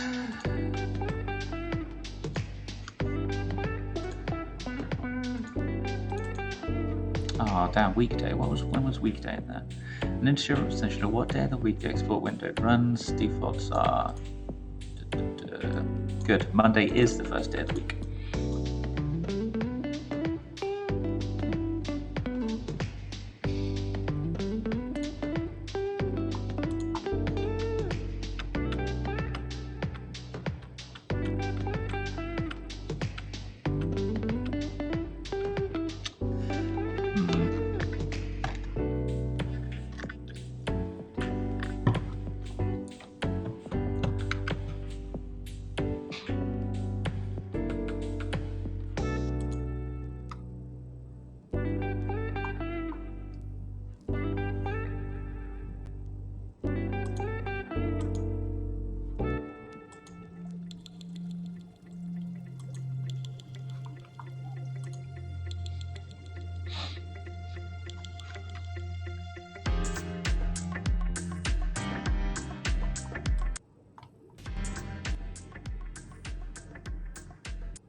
Right, back to it.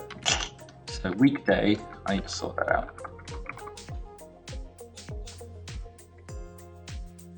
Time unit, right, so this is where we use our bits here to get from the resource and cast to the right place. So, time unit What was time unit? Time unit string of day, week, or month.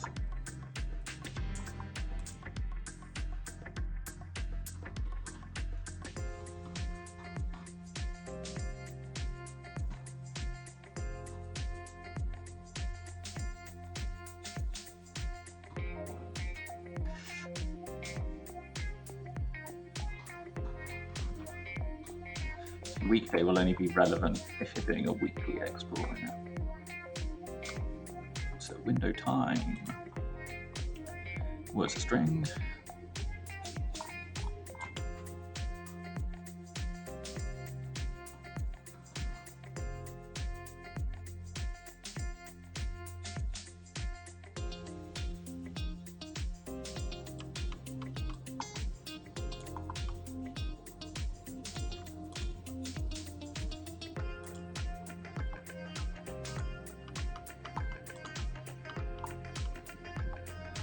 Size was an integer.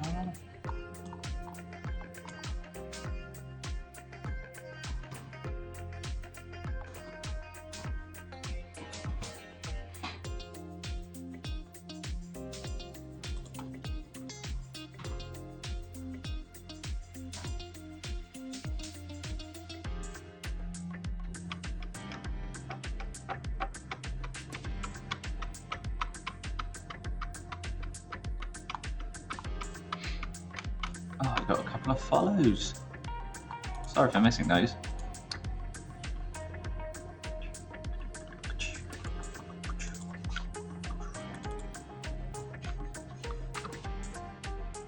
So this is the window size.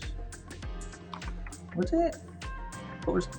I should have looked before. I just got rid of the data type. 32. Right. Okay.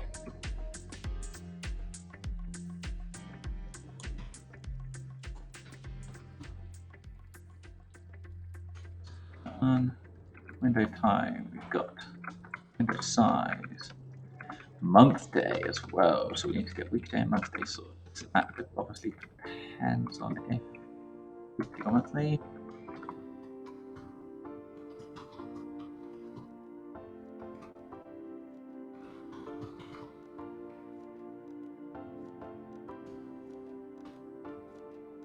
Good thing is that they have defaults.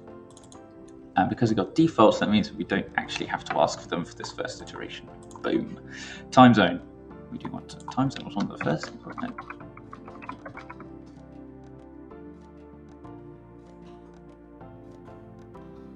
Time zone is another thing where we can validate through the API as well. We don't need tags, and so search IDs is the interesting one. So this is where what we're going to do is we're only accepting a single search ID. Now,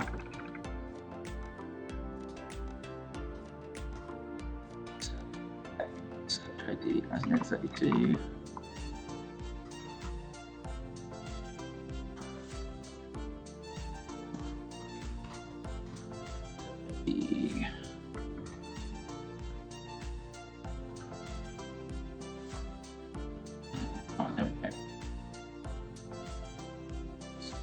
Apart from those, it's just those two at the bottom to sort out.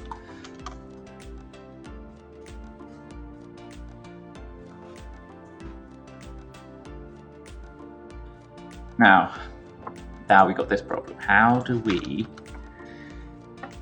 cast this to some sort of interface, optional interface?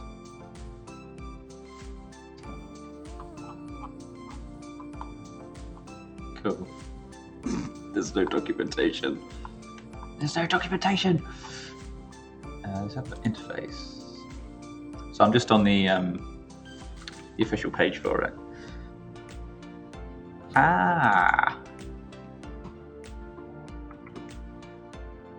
I think I can just do optional.new interface then. New interface. Is that it? Is that all I have to do?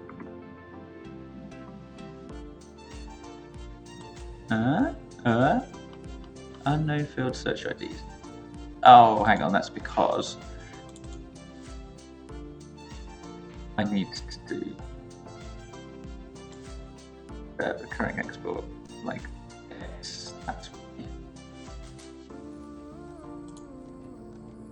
So within this request is this object, which is one of these.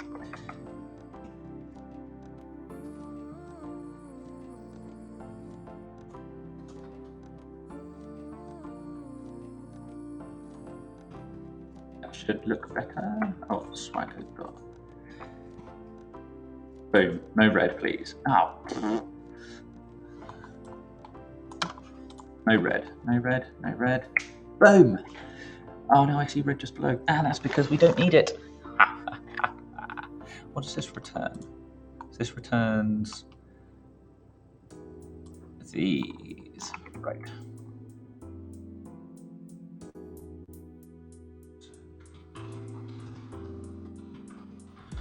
Export response.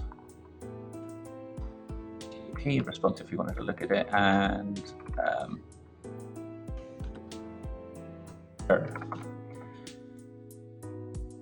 those aren't used yet, but we need to check to see. Now, does response what does response contain? That's an interesting one. That's not what I was after. Create recurring export. So, if there's an error, how does an error get surfaced?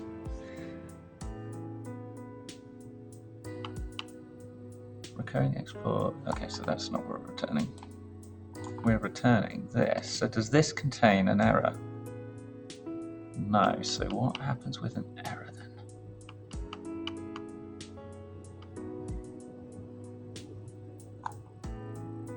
What is it? Headers, body. Oh, it's just a standard HTTP client. Okay. HTTP response. Let's just see if we go down here.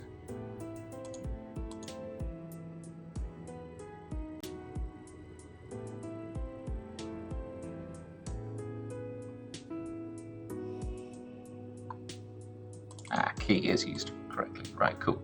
Prepare a request. So if status code is less than that, then we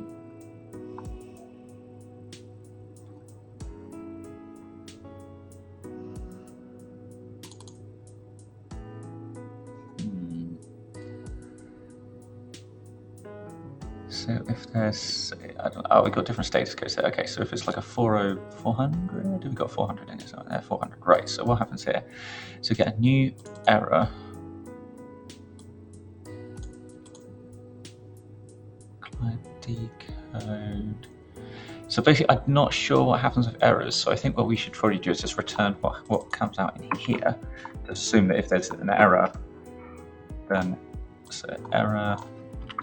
Recurring export error in there, and then for these bits, so this one we might not do anything with. This one we most certainly will. We need to set an ID. Recurring export dot ID. There we go. Why aren't you good enough? Why are you not good enough?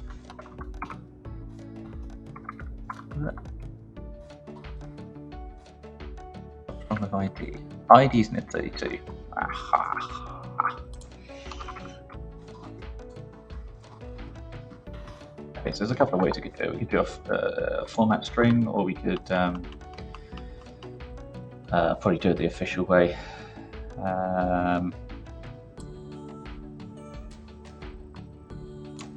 Yeah, it's just normal way.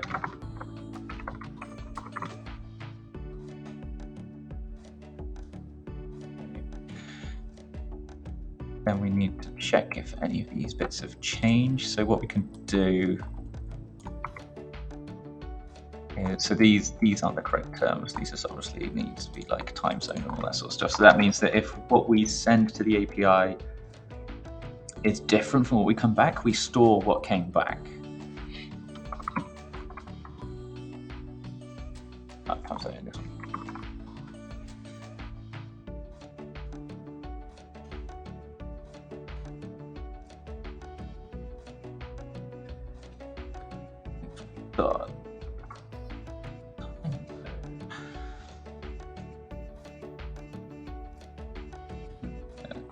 Oh, dearie me, I didn't update those at all, did I?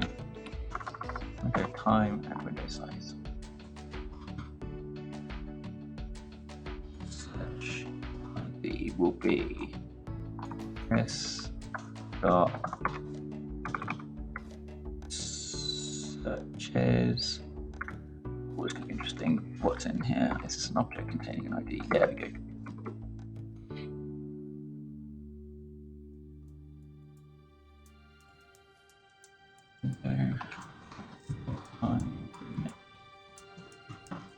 Unit as a user. Exit police.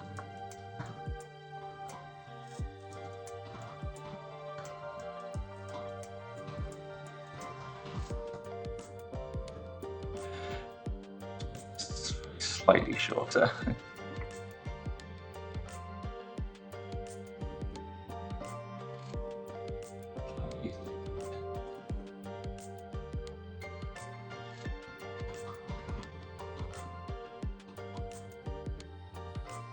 Time unit, there we go. Window time.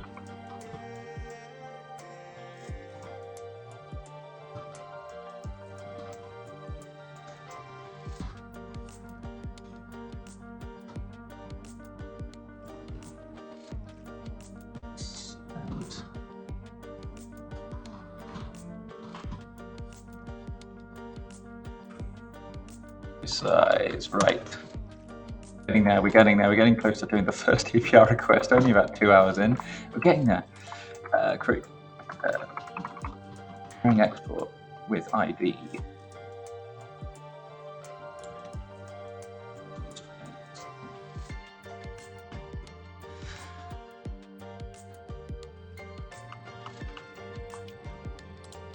All right. Don't forget to say hi if you're watching. Also, don't forget to follow if this is interesting. Trying to make it interesting. It's not. I'm not exactly doing like fancy game development or anything. I'm literally just doing a bit of coding for someone that doesn't do code day in day out. And I'm starting to get a bit hungry, so I'd quite like to get to a good point to finish. We'll get some food. So with this, we are. Aside from these units, which I can sort out later, actually for a colon, I think I just to do. It populates the to-dos a bit nicer, I think, with colons afterwards. Oops. Okay. It actually populates. I've got. Is that in here? There was a to-do. Where's my to-dos? There's a to-do somewhere. Okay, well that's going really well. Okay, there's a to-do somewhere. So we don't need this anymore. So we've got the create done.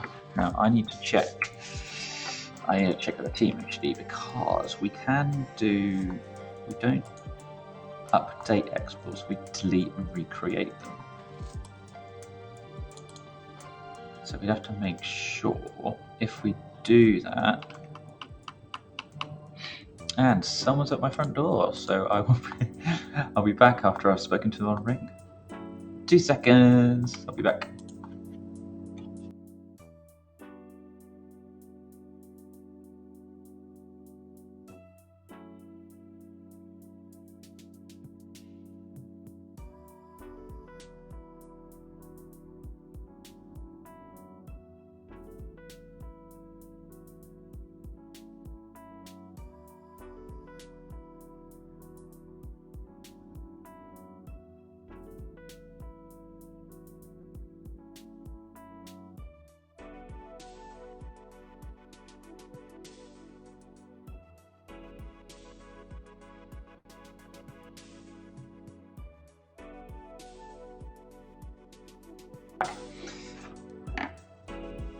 Ring doorbells are good, aren't they? Right. So, yeah, if you're in the chat, where do you work? What do you do? Do you do code? Do you do code? And if so, what code do you do?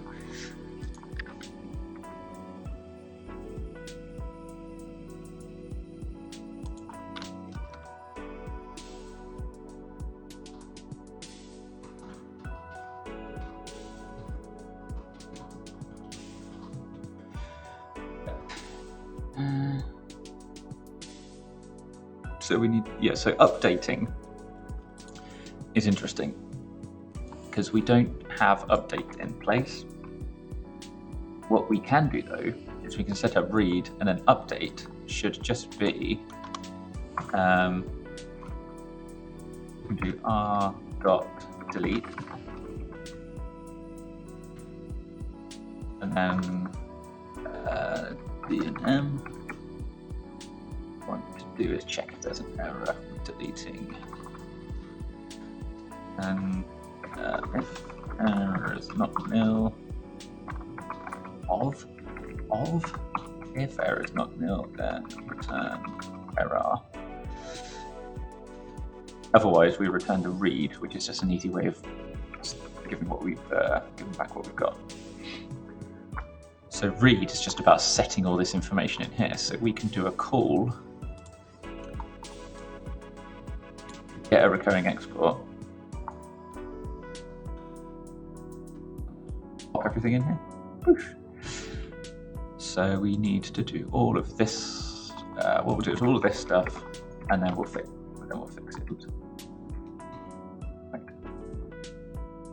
Client thing just does not exist anymore. So we've got client and client context, and instead of here we want to do show recurring export, and in here we want the context. What else do we need? It's a big lump of text. Right, an ID. Done. So we need to get the ID from a string to int32. So we need to do. How do you go string to int32? Which way around is that? Int32.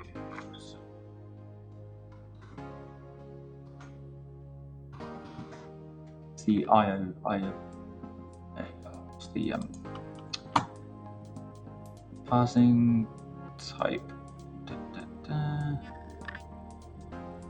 There we go, string conf. There we go, that's what I was after. So we need to do, so this is the ID int32, which is going to be d.id, which is the string form of it. But we need to do the string conversion of the ID in base 10, and we need it to be 32-bit. Should return. Oh, okay, but I need to put that there. Fine. Go on, what's pass? Hang on, have I got enough brackets closed there? What's wrong with this then? What is wrong with you? What are you complaining at? Oh, there's an error. Okay.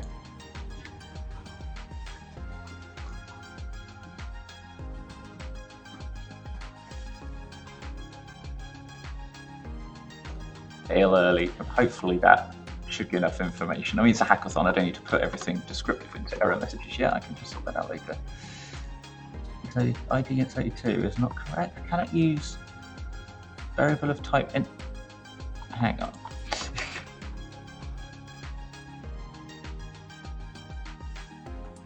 Hang on. So what? So string and the base bit size. I want 32, and I return a 64.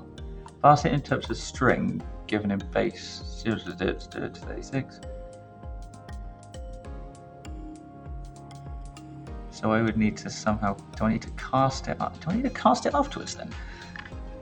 Besides, argument specifies the corresponding. If bit size is below 0 or above 64, an error is returned.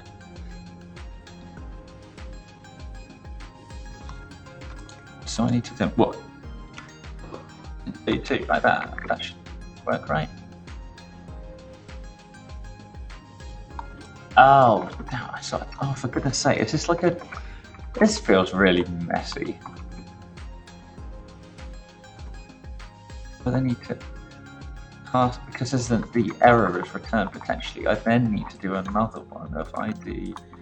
And this, there must be a better way to do this. I'm going to check out. Is anyone give me a much better way to do this?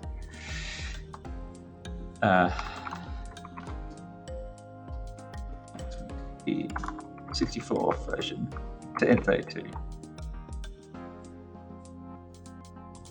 Is it the way around? Or is it? I can't remember. Am I confusing PHP with Go? Yeah. Well, we'll try that.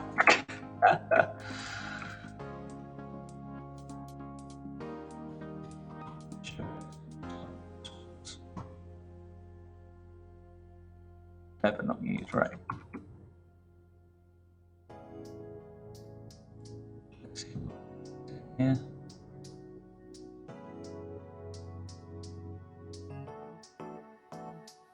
Ah, it's still a recurring export response. That's good. Cool. Okay, so we use the same. It reuses the same model. That's perfect. So show export response, and then I can update all of this. I'm reluctant to set the ID again because I think that could mess things up internally. So I think we would avoid updating the ID. But at least we do the API request. We check error getting recurring export ID. And we'll do the string ID here. What was it? D.ID. There we go.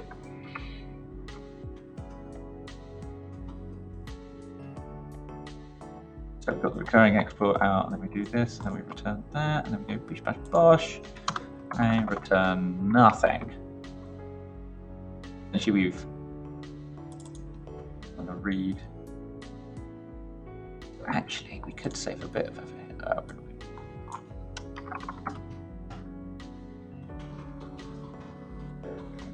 So I still need to sort that out, but actually I need to sort that out here too, but I'm duplicating a lot of stuff here, so reuse read down here actually.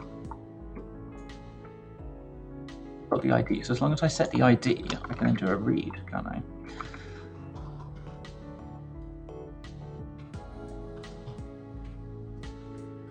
I don't need to do any of this or this, so I'm going to one place. Boom.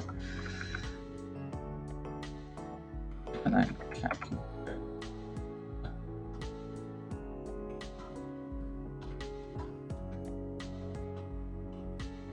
Then I don't actually have to do too much.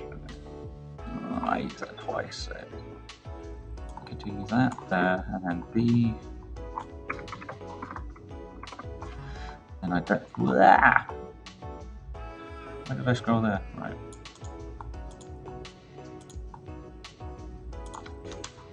String.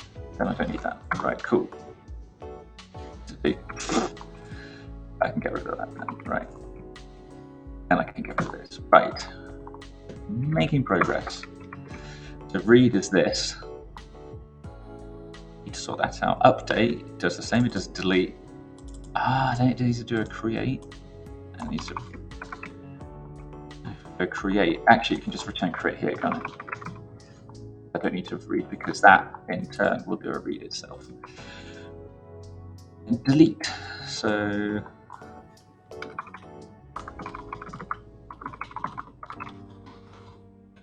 delete a recurring export.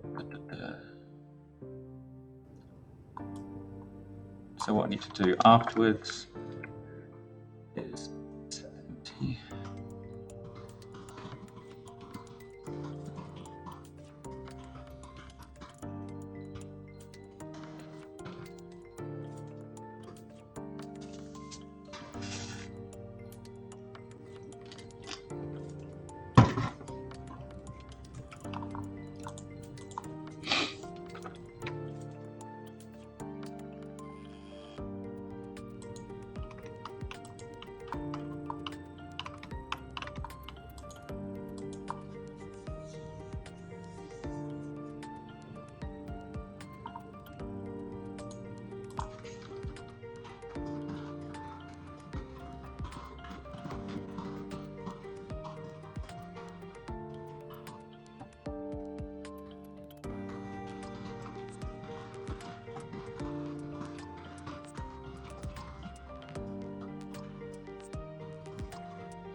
So we need to do something along. I mean, this is just a mess, this bit, isn't it? That. I wonder if I could just do something a little bit better. Because I'm going to be duplicating this in multiple places. Let's just do this delete bit first, and then we'll see.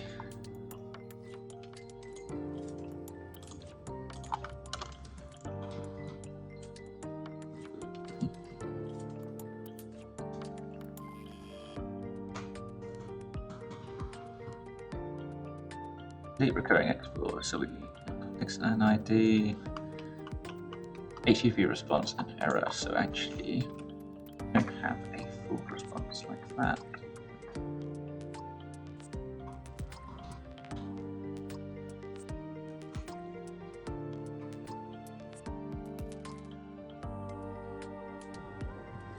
Yeah, so if we don't have an error, then we've successfully deleted. We then remove the ID, which is basically like the internal reference way in Terraform saying it's done. Done! We've got these bits. So, now, if I am not much mistaken, that means we are good to try this out for the first time. So, I will need to make my own main Terraform file. Let's see if I can do that.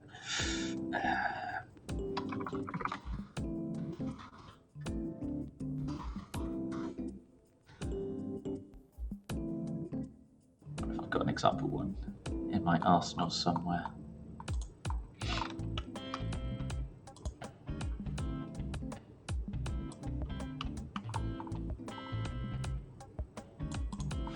Actually, I could just use what's in the README, couldn't I? That'd be easy, wouldn't it?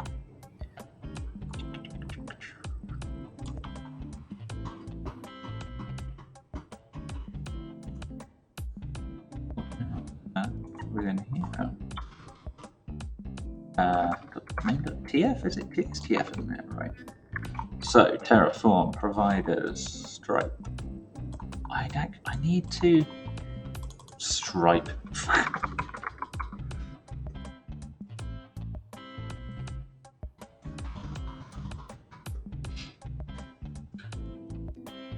Got the provider with the API key done here, and then we need to fill out this bit. But the bit I need to figure out is how to do a Git reference to a Terraform provider.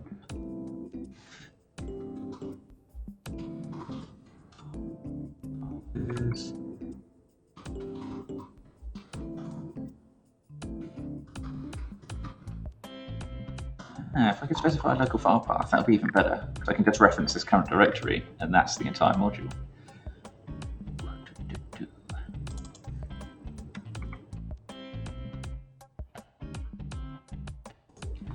Easiest way to load a local.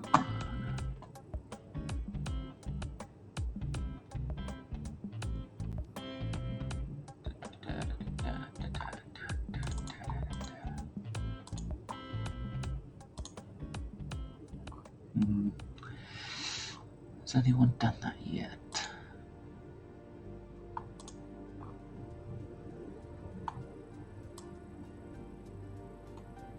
It's like I need to.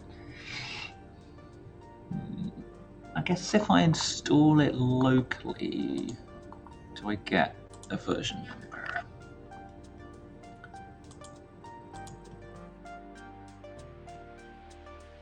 Let's try make install. Let's just see what happens.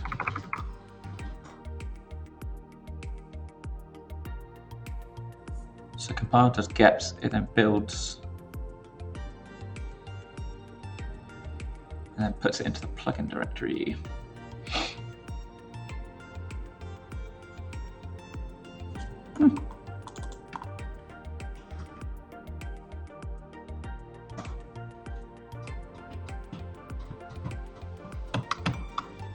So I've put it in there. Now how do I reference it? Local, using provider locally.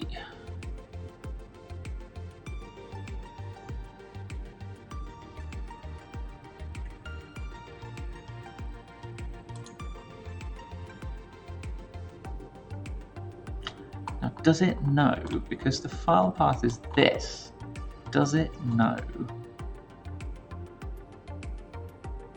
Like, what do you call the source part of this?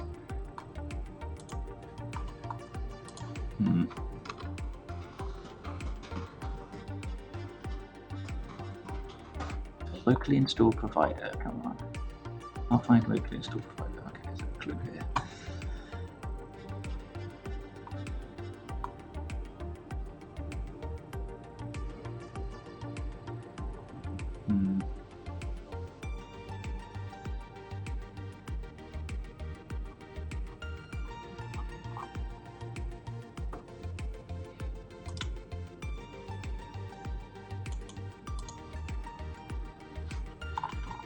Is there anything in main that would indicate provider func? What have I specified in there?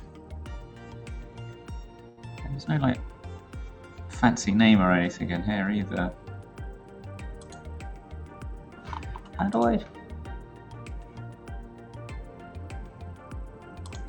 The easiest way to use a local custom provider.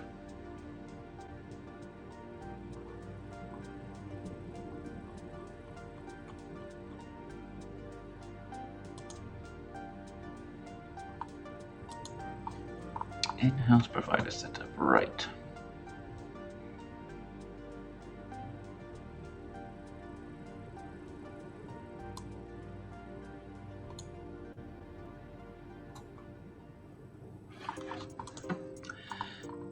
I mean, trial and error, it's a hackathon.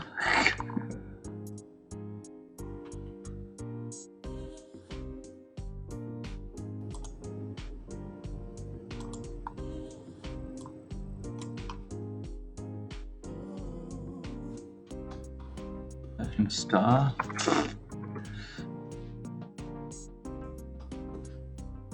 Oh, what's the worst gonna happen? Terraform in it. Source must be hostname, namespace, name. No! Damn it. It's a private repo at the moment, so how's that gonna work? Okay, let's try that again. Build. Using the provider. If you're building the provider, follow the instructions to install it as a plugin. After placing it into your plugins directory, run it. Okay, so there's something here. Installing a plugin, right.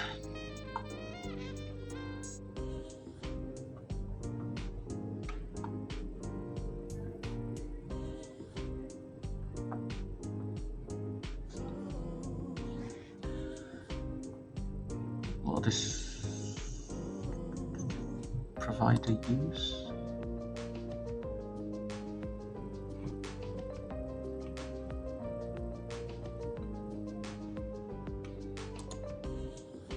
Terraform CLI finds and installs providers when initializing a working directory. It can automatically download providers or load them from a local mirror or cache.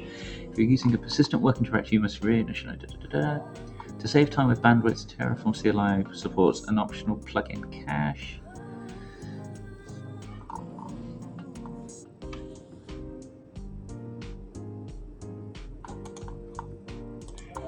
Come on, what is the official way to do this? Because I can't keep publishing it, can I?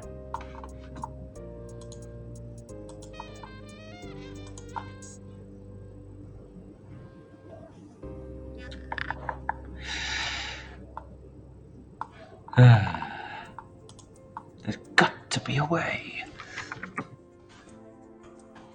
on, people, how do you use locally built Terraform plugins?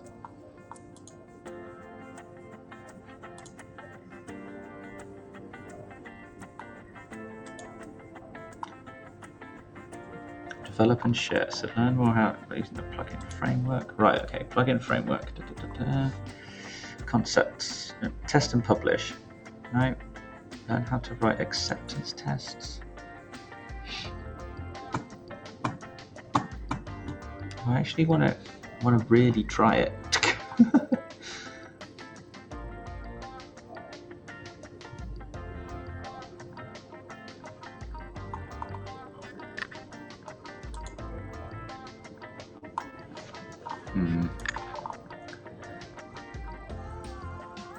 So basically, I've done that. I've installed it as a plugin. I've technically installed it.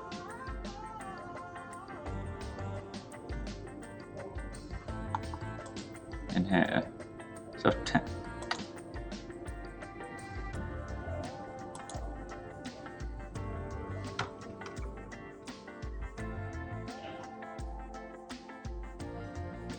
I guess they're all optional, so maybe I could just take the what was it we called the plugin?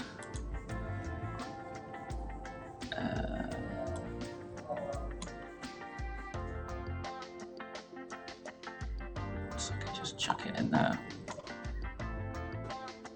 Let's just see.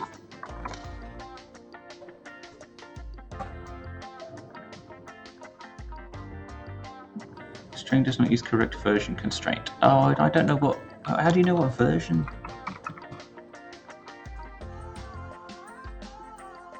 Failed to install provider. Yeah, I know it doesn't exist. Right.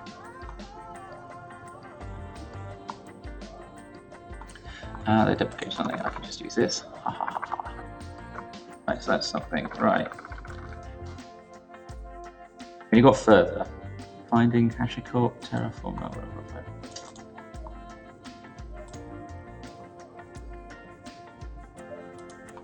come on.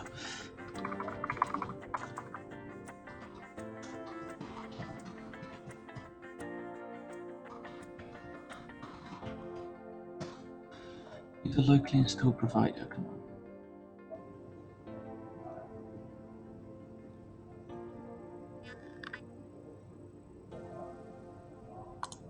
How to develop a custom provider, but you need to tell me how to install it. How Terraform a plugin providers work. Terraform CLI file and provider plugin installation. Terraform uses the Terraform RC CLI config file to handle provider installation behavior. So we need to Right,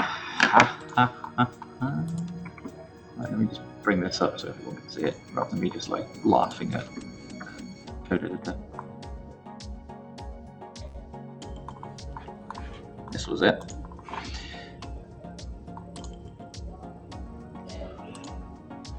So what have we got here? What have we got? So this bit looked a little bit interesting. So we've got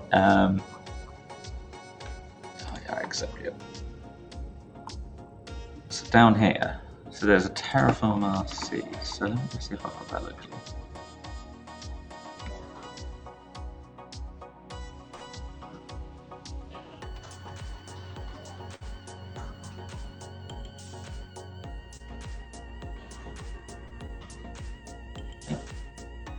But maybe that's a good thing.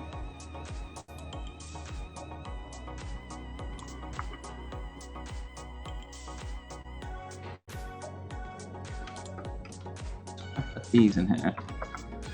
I've put these locally on my Terraform RC. Explicit installation method. Blocking the CLI configuration allows overriding Terraform's default installation behavior, so you can force Terraform to use a local mirror for some or all of the providers. You need to have a provider installation block. Have you got an example? Have you got an example? You don't appear to have an example.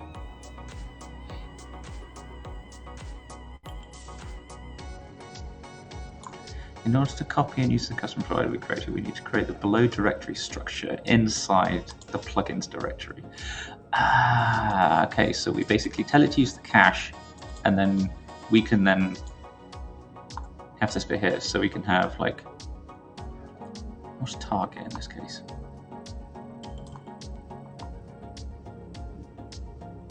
Yeah.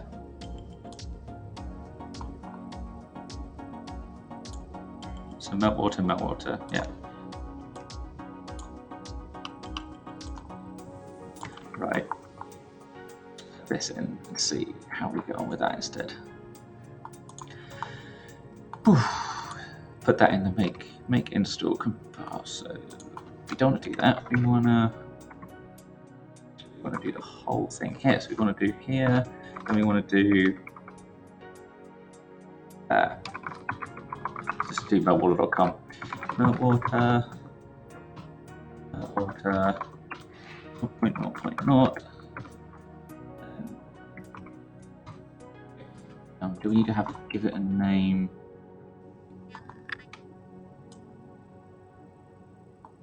So actually, we just need to put it into there.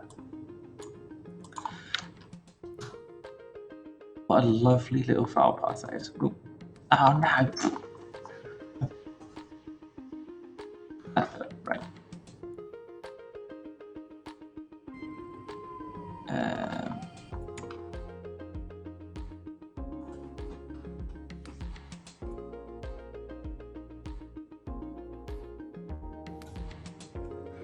Let's just see. So we make install. Should install it to the correct place. I've not commented out any of the file paths, so we can check them. Yep. Terraform in it. Damn it. So how do we get it to use? The specified plugin cache directory cannot be opened. Ah, it's because it's not. It's yeah, it doesn't exist because I got the wrong path for it. Idiot.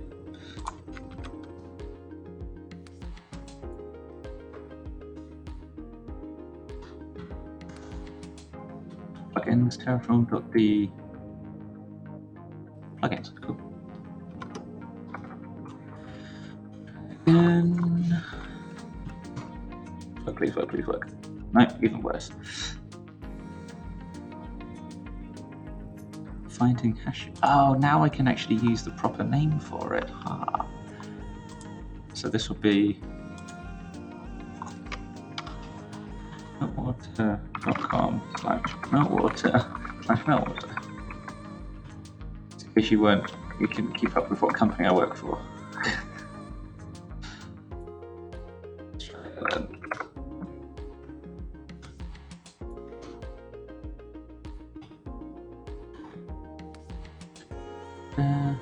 Finding that failed to query available provider packages, could not retrieve list of available versions for provider. Meltwater, no available releases match the given constraints. Right, okay, let's have a look in that directory then. So what's the plugins? Terraform, the plugins.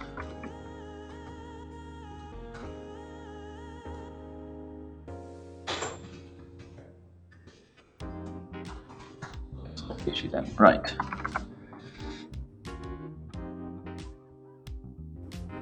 So we've got meltwater.com. Cool.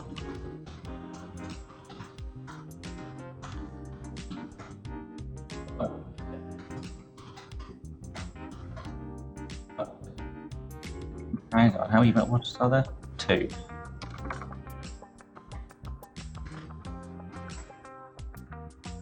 And there's this version number.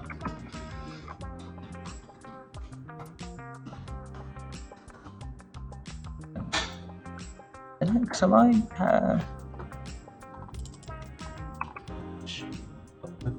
right, the next version. What's the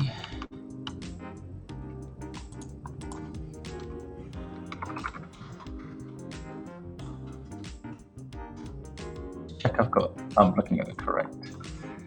Find the target OS of my machine, just to make sure I'm not doing something absolutely stupid.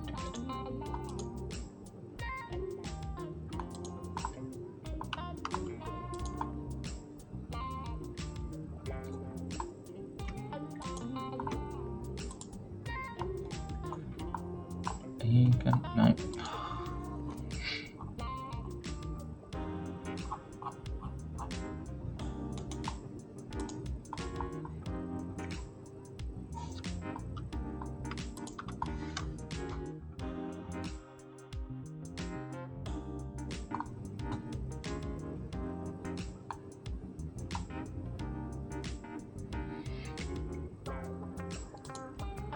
Linux, how do I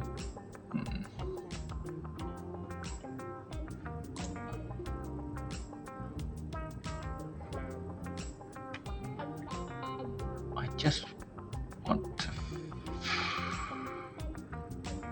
How do I confirm my exact version? Because I've got like in this path, we've got Linux AMD 64, which I'm pretty sure was fine. But what's the correct command to verify that?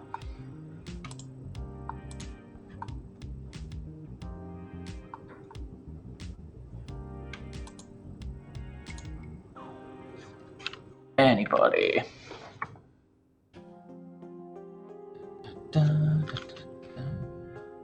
Way.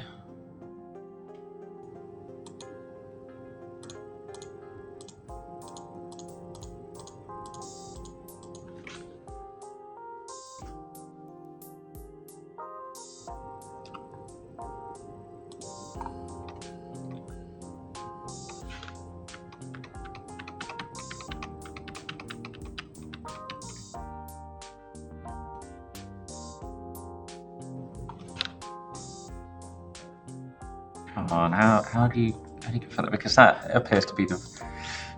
Well, they're saying nothing for the version constraint, but then maybe that's because... So no available releases match, but maybe that's not... Maybe it's because within there, it's not. It's looking for a different... Can I do... What if I could do... It's like a verbose mode. Verbose... debugging, right, okay. Log trace, that should definitely... I mean, if that doesn't give us everything...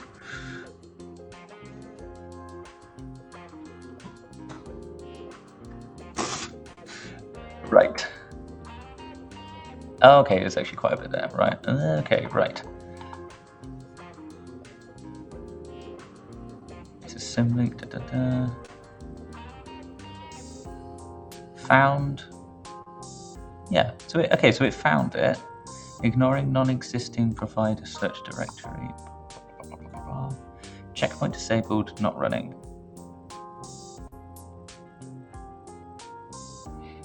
No cover given, returning to disk. Get providers, Terraform plugins as a sibling. Yeah. Needing initial snapshot. So there is no snapshot. But it looks like that's fine though. There's no backend type, which means it should do local. Failed to read plugin lock file. Ah.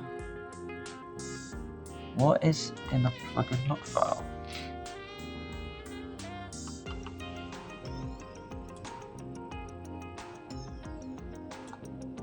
Let me just see, is there like an example lock file I could have? Because I'm presuming the cache just needs its own lock file then. Right, here we go. Someone's had this problem before.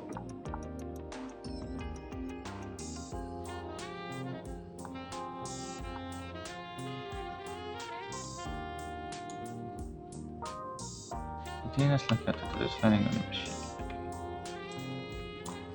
I'll look at this well-known file just to see.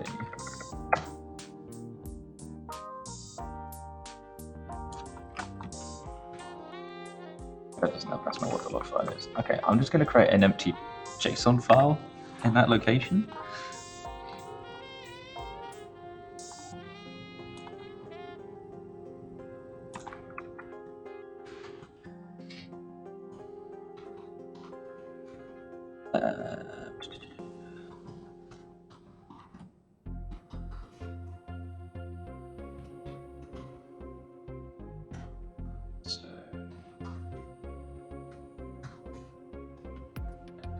Empty JSON file now. Let's just see what that does then. Right, okay.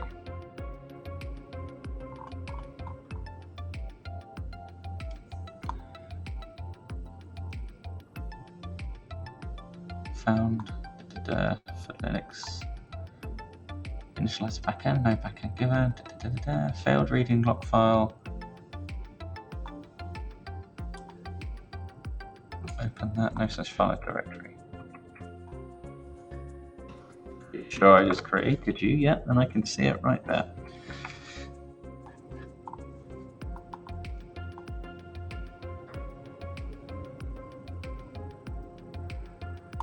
says info.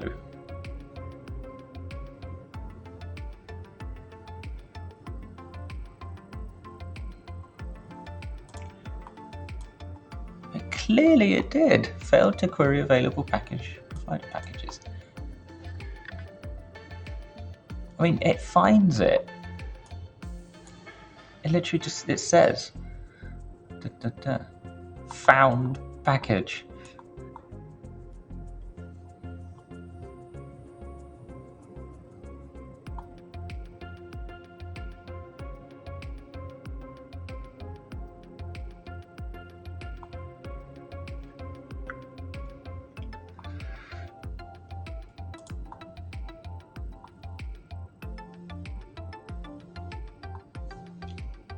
Provider cache. Scanning directory, Terraform plugins. Search local directory, Terraform plugins is a similar to that. Finding that, but it.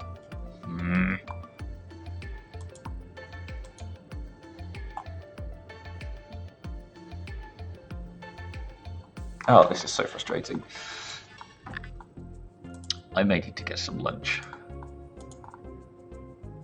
Actually, I may need to deliver some lunch. Failed to read plugin lock, but that seems to be okay though.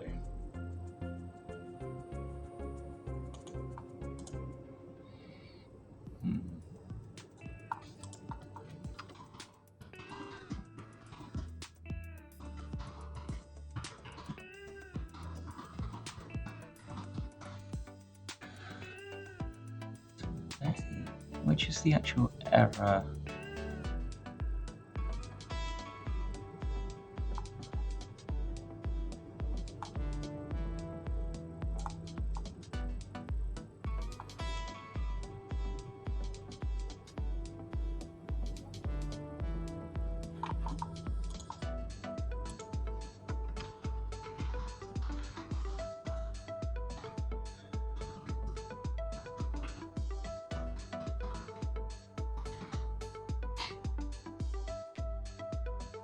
Plugin.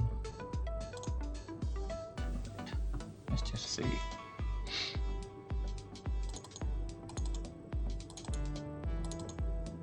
So there's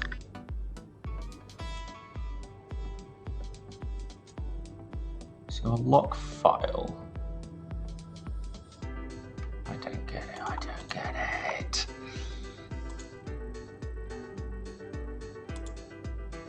Error installing plugin when cache is set. Yeah.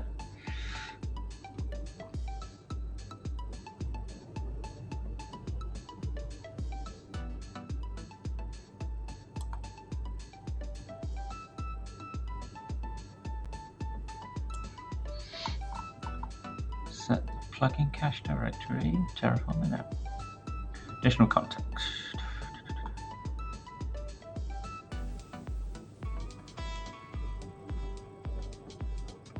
Which is similar because not created.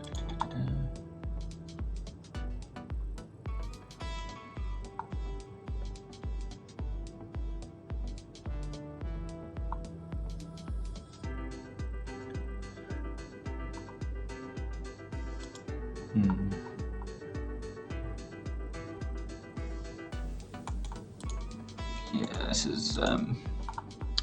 this isn't fun for anyone to watch.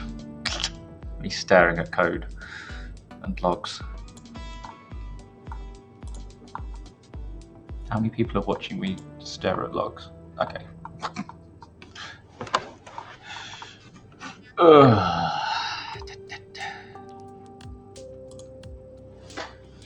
I know there'll be success later. There'll be a lot of success later.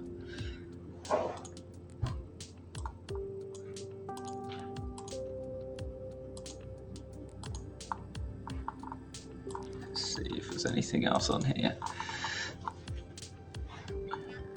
Copy to here.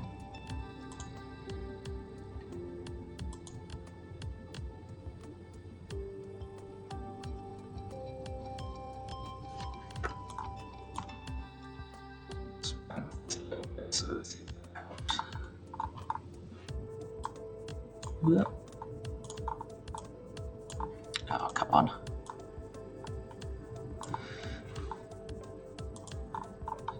TF, core providers, Meltwater equals source is that.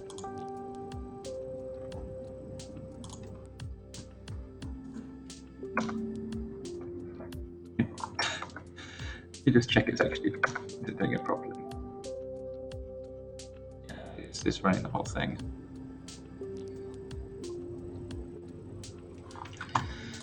Test the provider. Right. We're in Terraform init command. The Terraform core fetches the plugin, provider plugin from the local path. Since we have configured the provider in the versions TF during the Terraform initialization, the custom provider has been cached into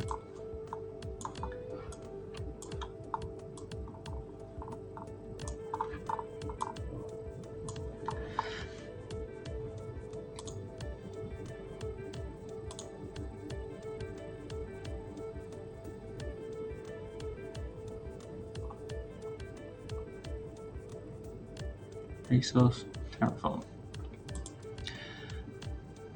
Right. Let's just do exactly how they've done it. They've got it resource first. I don't think that should make any difference at all. And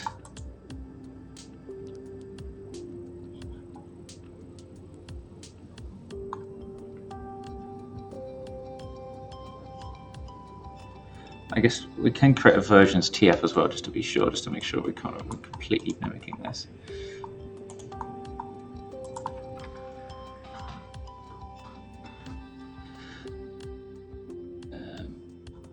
We put the version stuff in there.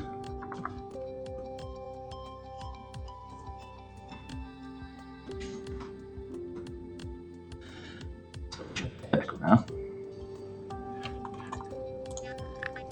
So the resource, which doesn't matter what the resource is in main. Versions has this.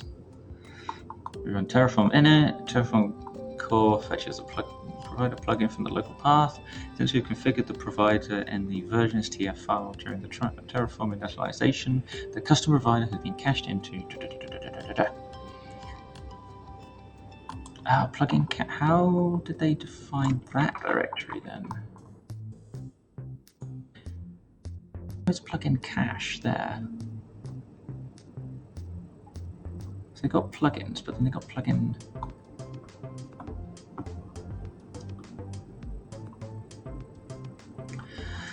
How are they doing that bit then? So there's plugin cache.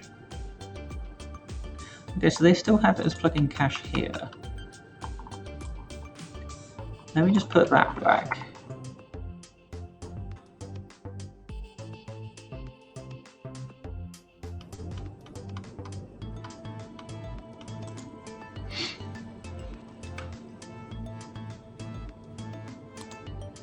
Oh, so message. So apologies, I'm going to try and Gauthier. I'm really sorry. Just going to try put the compiled provider binary in Terraform D plugins Meltwater. So I do. Let me just see if I can get the terminal up here. So let's have a look. So I've got Terraform, got the plugins. So I've got meltwater.com, Meltwater. What's actually in here? The provider's in there. The weird bit is it seems to be the cache. Unless, Terraform.d. Am I specifying .d everywhere? Terraform.d, yep. Let me put it in there when we install it.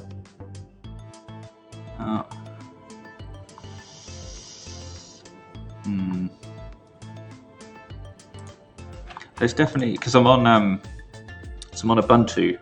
This definitely said so. It did it because so I've got the trace logs on for Terraform init, and it says it does find it. So yeah, found Meltwater. 000 Linux AMD 64 at this. Unless it's that just trying to... Yeah, because it must be AMD 64 because it's fine. It says it can't read a log file, so it should create one by the looks of it. But then when it's coming down to this bit, it's the provided cache bit. So I wonder if that's the bit that maybe... let me check the... where's my dot? Terraform. That's not the right folder. Terraform RC, that'll be the right place. That's no worries. It's good. It's nice to have people trying to help. So on here, it's saying plugin cache, which isn't really specified anyway. So if I put this into my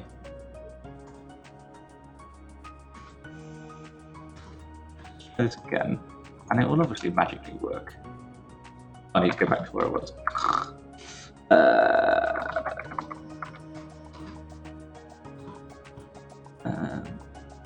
Cool. Terraform plugin. There we go. Oh no. What was the command? Trace. There we go. No! Did this have any different errors? Right. Yes, that's a plugin cache can't be opened. Okay, so... Oh, that doesn't exist. So actually, let me just... Right. I'll try again.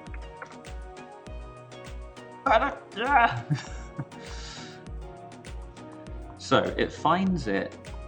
So it found it in plugins. Then we come down to here. There's no backend, so it should be using disk. There's checking the provisioner. Failed to read lock file, but it's an info, not an error, which makes me think it's all right. Actually, I did populate that file.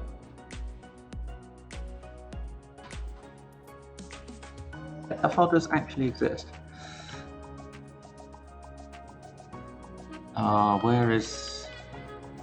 Where is that though? That's just a relative directory to here. Is that relative to .terraform? Plugins. I mean, does it need something? Oh, this is driving me nuts. Oops. Random terminal. Go away, random terminal. There we go. What's in selections? What's in there? Nothing. Oh no. Let's just.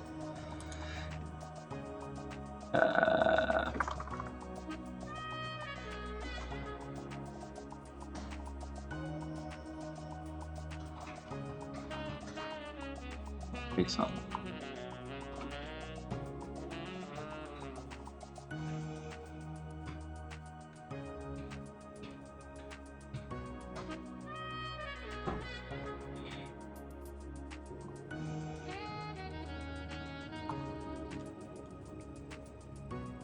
No existing backend.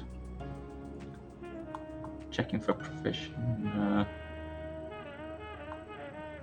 Reading from snapshot.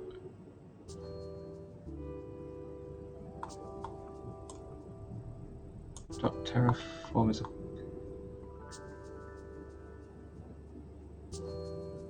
Terraform/plugins is a symlink to .terraform/plugins.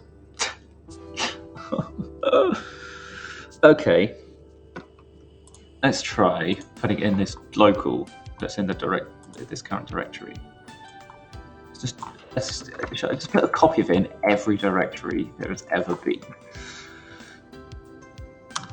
So .terraform plugins. Oh, I need to create the whole thing first.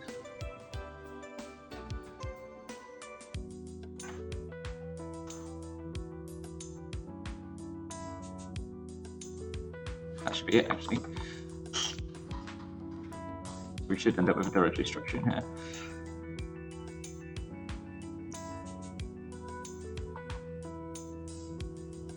Oh, hang on. Was it Terraform D or was it just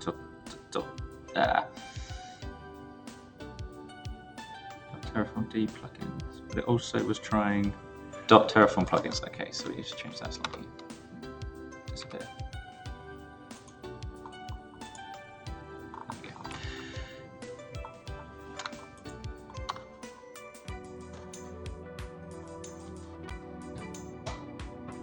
Now we should appear within here.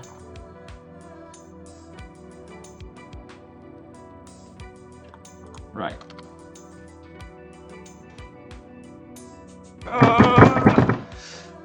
Oh.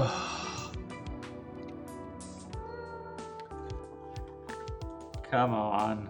Why can't including this? So yeah, it even down here. So it says it found it in the cache. Found it here. Provided cache. It filled it with that information. What about that version number now? I mean, do I need to do an equals for it to be exact? Oh, it doesn't have an equals.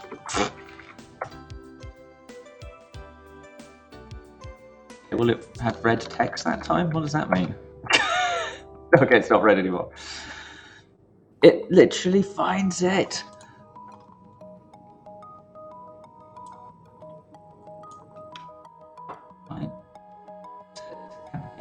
So why cannot retrieve list of available versions for provider? No available releases matching history. Oh.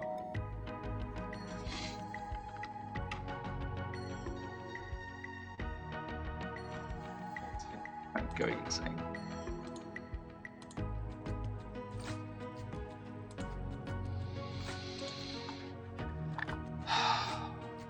Come on.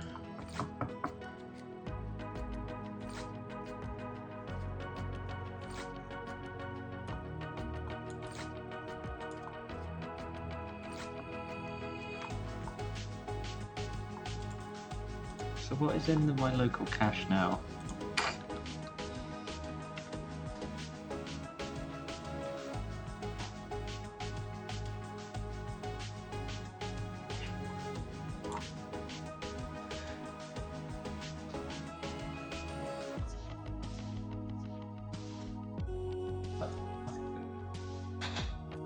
Cache. Why was it just? I'm just guessing all over the place now.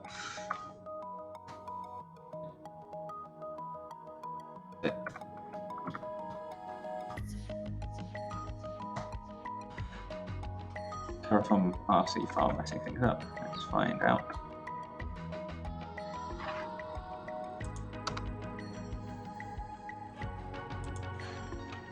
Oh no, did the stream die? I can still see on my phone. Who was saying that? Someone was saying that.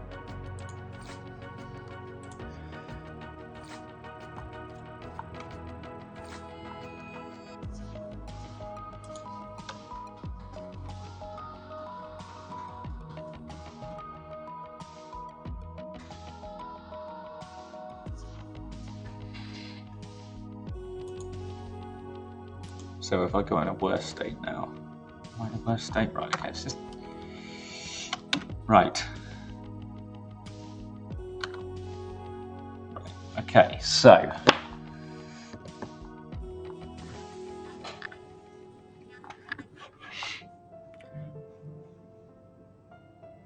Terraform plugins is a symlink of this. Correct. I mean, that's literally the same file. Anyway, found this. Cool. So I found it.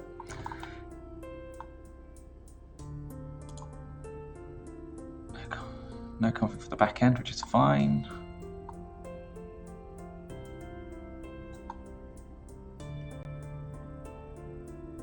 So it links in here for checking for provisioner. So what's the provisioner part then? Because I do have a block file in here that I've just made empty.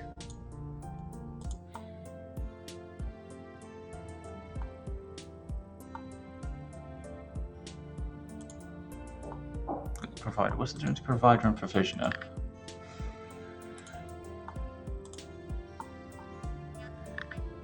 Snapshot. So it fills the cache of everything that's in here, which is this plugin here, which is nested within here.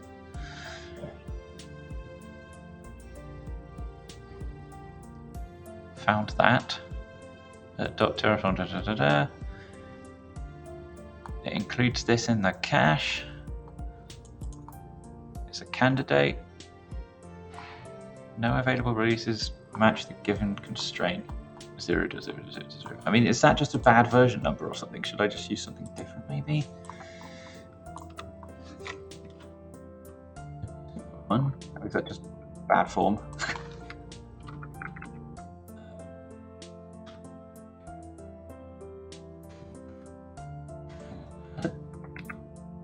Can I comment that? Do I have to do from the beginning of the line? Okay, weird. Right.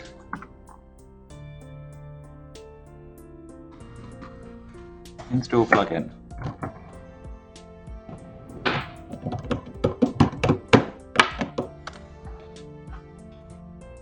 Terraform init with trace. What the hell? What the hell? Oh, so you can't have a Terraform plugin that's version 0.0.0. What the hell's that about? Oh, well. I should blog about that, make sure no one else falls into that bloody trap. I'm so happy, I'm just going to write in the chat. Yay.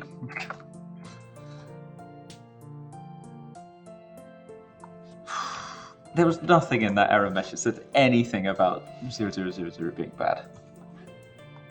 Anyway, okay, so I've managed to install it, so actually that means my main here. Friday price drop is here. Search Total Black Friday. An advert on the YouTube list. Right, okay, so I should then be able to export this. Now I want to just give it a key just to begin with. Terraform plan, right? Okay, that's positive. So it's missing search ID, it's missing time zone, it's missing that. Woo-hoo-hoo!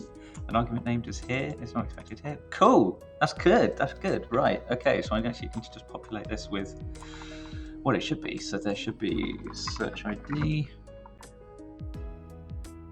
I'll find one somewhere. Time zone. I think they need to be capitalized, don't they? Time zone. What else? There was window, time unit. Peak. Window. Time. It was optional, wasn't it? But I can just have it as. Window size is 1 because that will actually search ID. I need to get a search ID.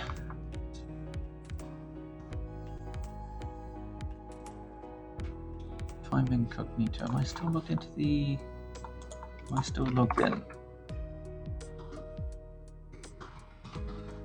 Am I logged in this session? Okay.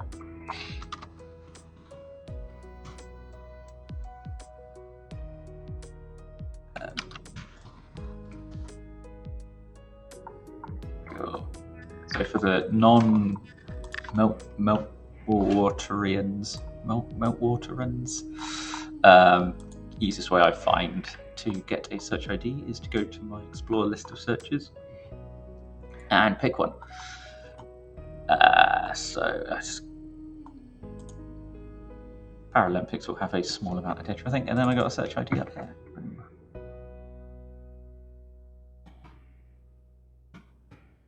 Right. So that, I'll keep that. So this will fail. It should fail spectacularly because the API key will be wrong. So let's find out together. Ready? Okay. Reference to undeclared input variable. but TF. Oh, no, that is right. I don't need to export it. Do I need to still declare it though? Maybe I still need to declare it. Do I?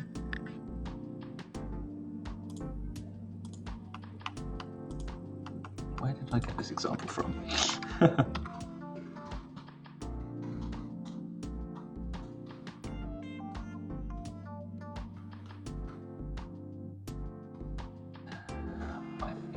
Strike provider I had a couple of hints from. Do I need to specify the variable somewhere? Okay. Thank you. I'll just take your code and call it my own.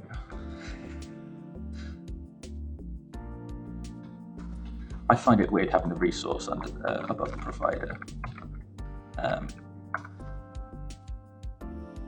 that right? Just put a comma on afterwards. Or...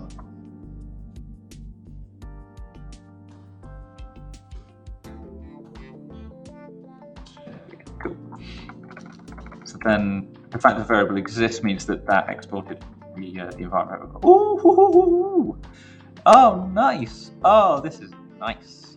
So you can see that. So I now have a plan.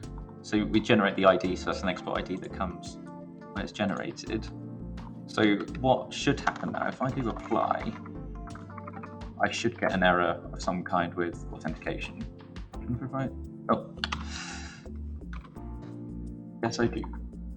Terraform crash! Okay, that's not quite the way I wanted it to die, but...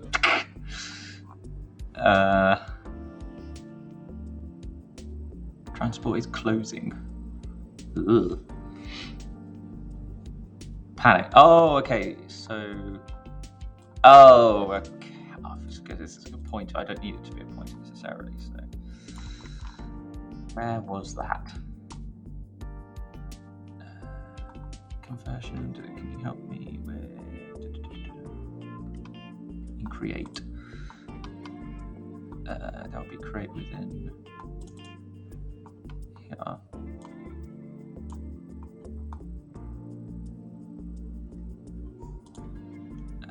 Move up here. It was client with content. Okay, so what? So it's not.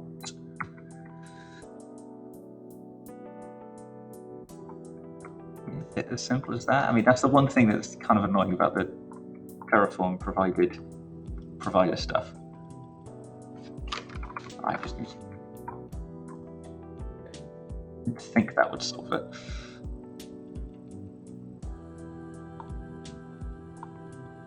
In the same place. Oh, because this is going to get frustrating to do. Every time I change something, I've got to do make install. Can it overwrite the same version? Oh, okay. Actually, do you want to just chain these together?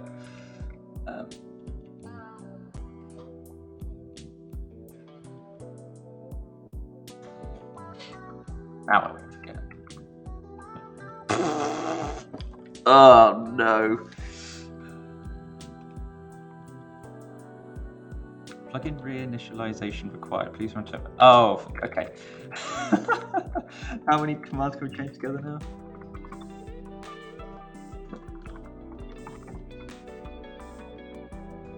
Install init. Apply? Is it going to go? Can it go straight to apply?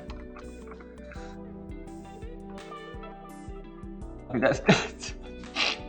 that just makes it look like you're an idiot. And we're going to make it very clear with lots of exclamation marks, right?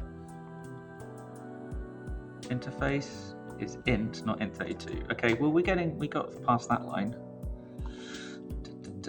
72. Oh, actually not that much further, 72. Hang on, so isn't, but I can still, okay, so I can just do this maybe.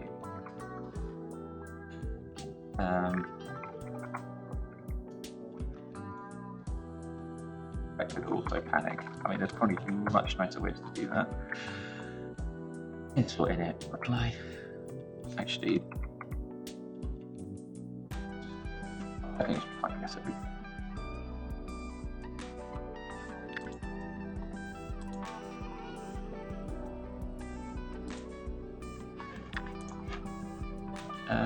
Is it not? Oh, dash auto approve. I thought it was dash. Is it dash Y?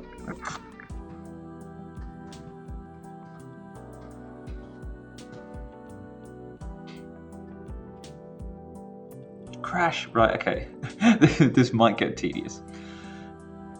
Okay. No, that's still the same place, isn't it? 77. It's just. Oh no. Okay, we got. Hang on, 77. Create. Resource. Line 77. But 77 is same thing here. Okay.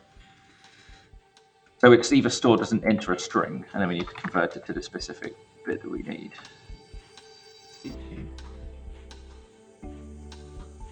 That, I mean, that's down to the client library, which is something we can change.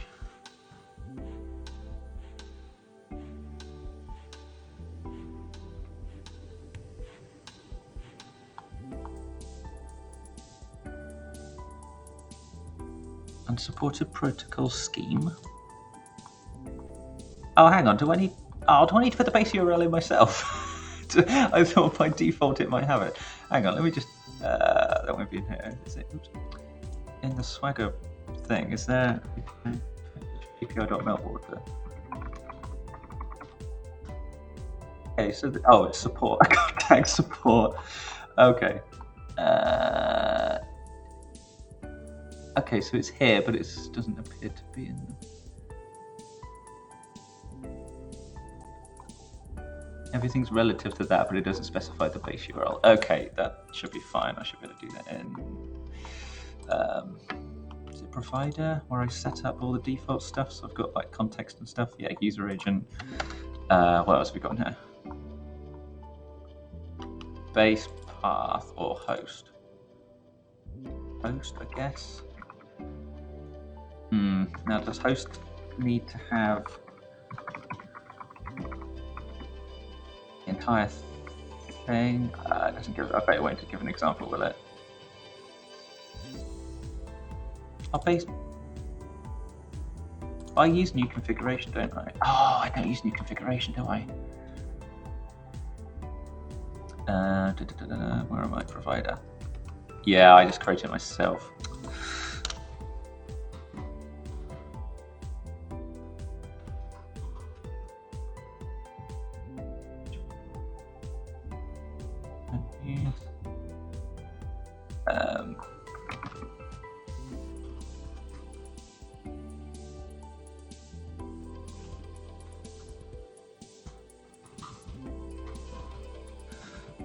Sure, there's. Oh, actually, we don't need host then, do we? Because we've got base path.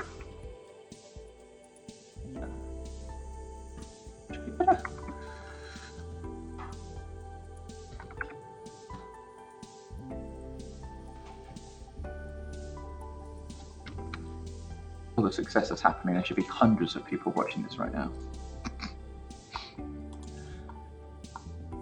6 all-time high.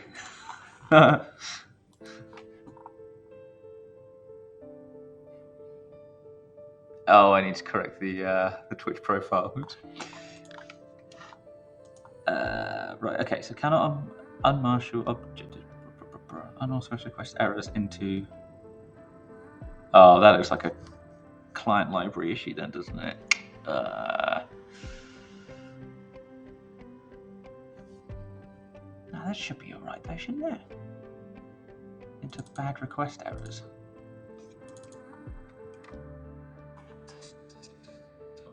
So the reason I've got the client library here is that I can.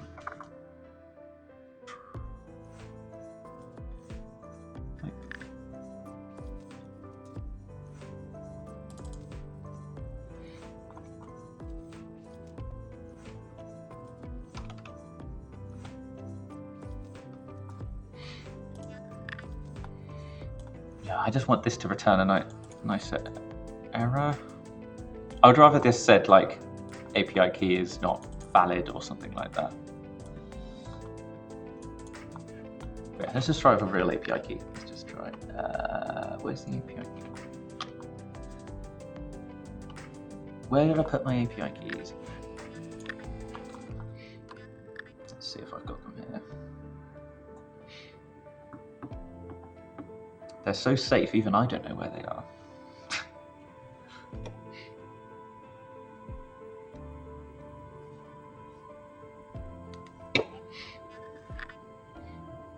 Come on. This laptop really does not like this. Come on. As I'm trying to open Insomnia on a different screen, because that's got all the keys. Well, it's got a key. I think should be the right one. Let's have a look. So all I need to do is get my list of searches, and I should see a Paralympics one somewhere.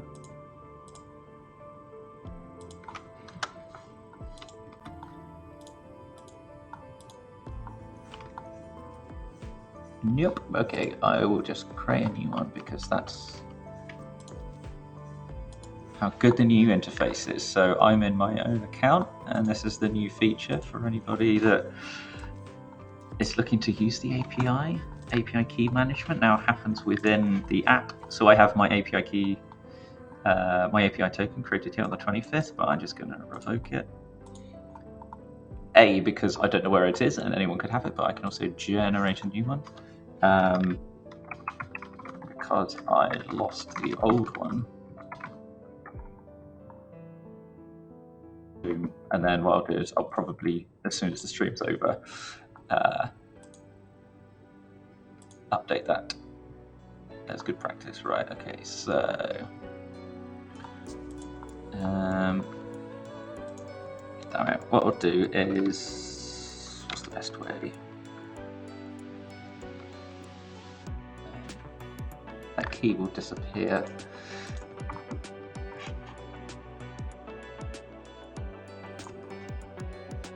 Oh damn it! I can't set anything up in this terminal, can I? Use the API key without. Oh, sod it.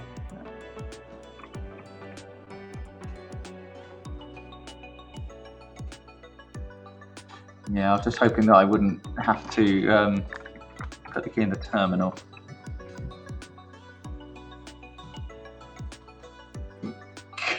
Oh no! Right. An export will be created.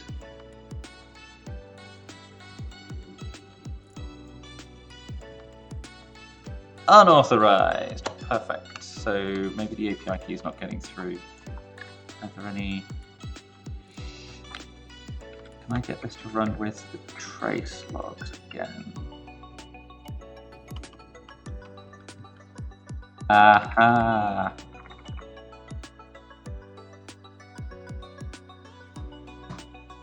Far more smarter people try to help me.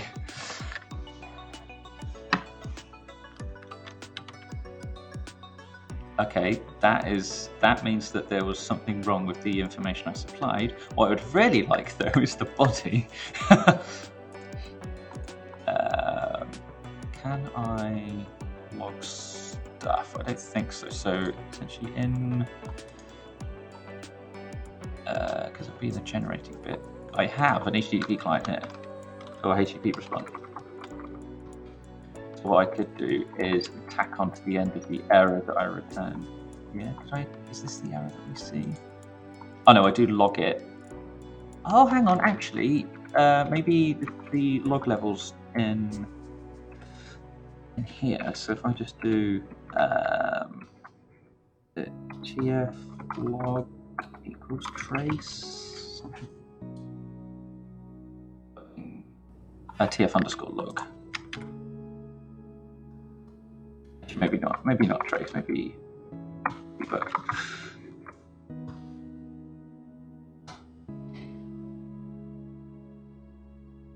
I wonder if that would give me my log messages that I put in here.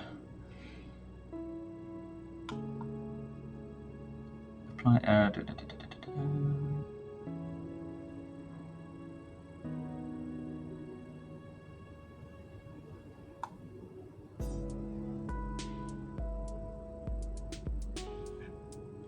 No, it's just giving me the original error. Okay. I can just try and get... Now, this is why I need Stack Overflow, so reading... reading HTTP response body into a string. I do it so many times, you would have thought I'd remember by now.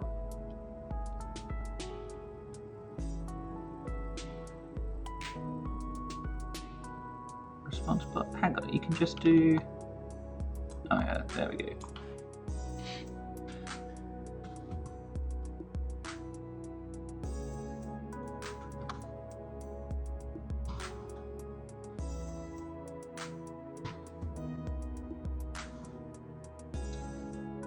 What is that response then?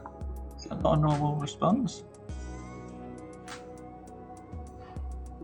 HTTP response. Yeah, so there should be body then. Body string. Oh no, body. Oh no, body bytes.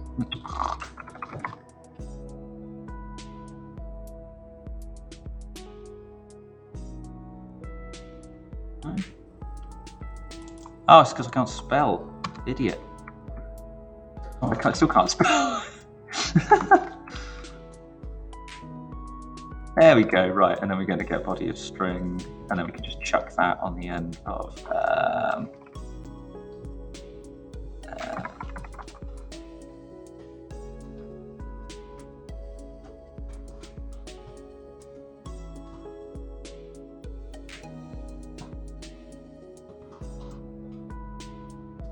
and whole body.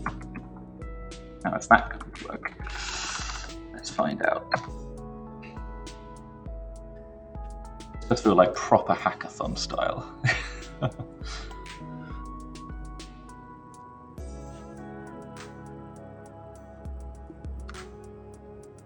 No, there's something else has gone wrong there, isn't it? Actually, I shouldn't need to have the rest of the debug stuff because it's useless. All of that. I know that I don't have to do the make and install bit again, but it gives me the chance to have a drink.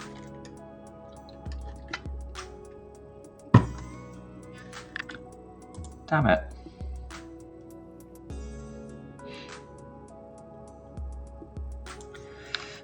That indicated before that there was some sort of panic, but so what is wrong with what I'm doing here? Oh, for goodness sake. So there's something here where it's not reading all the bytes or something, so I return. Let's put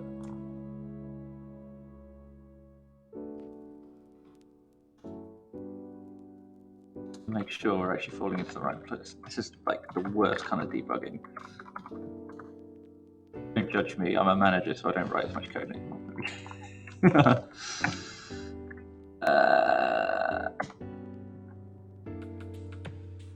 Falling into that bit, it should be prefixed with Ollie.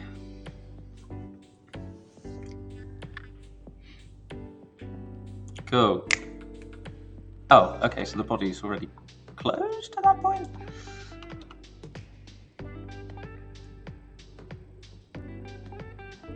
Hang on. I need to check. No, error should be fine at that point. There should be, sure it's the right error, even though I think that should be fine. But yeah, so read on close response. But why would the body be closed though? I'm not doing anything with it. Unless I do it, is there like a, what else is available on here? Still response to body rather than response body.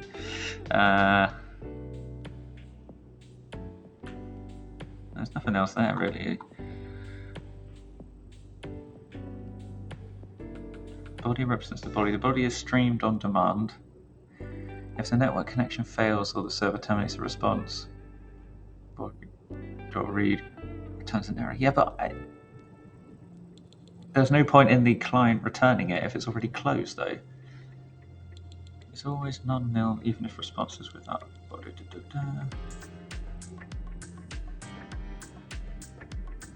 Default HTTP client transform may not be. Oops. The body's automatically dechunked. I mean, I'm just going to just get back just to see. I know that's the request body, not the response, but.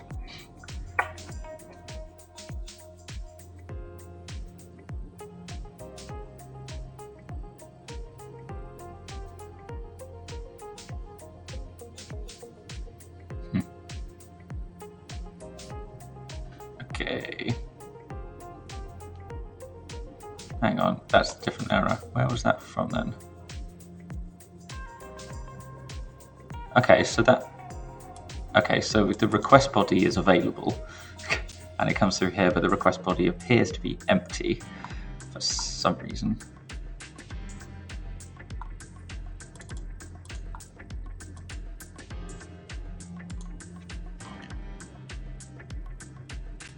Where is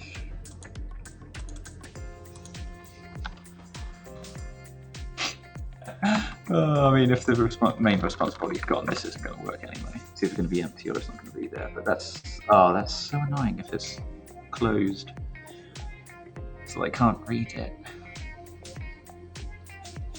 Yeah, they're all kinds of buffed. Null pointer 88. Yeah.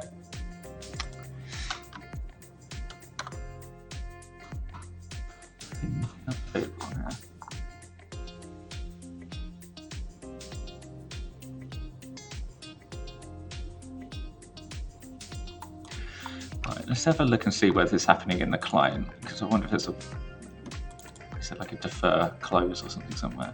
Where does it make the request? Yeah, it's gonna, I want a defer close, not a.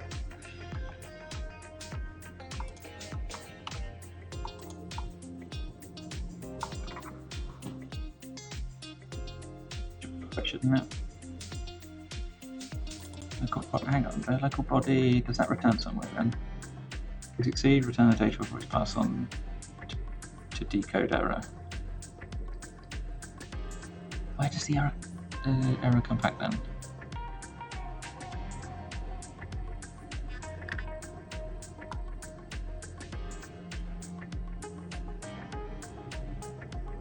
Yeah, so that's fine. So, but where does that go? So, V.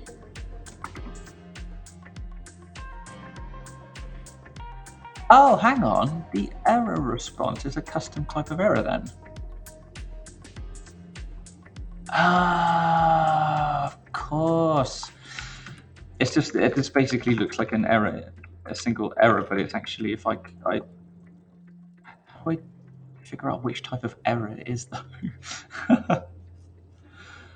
Is there a generic one that they all inherit from?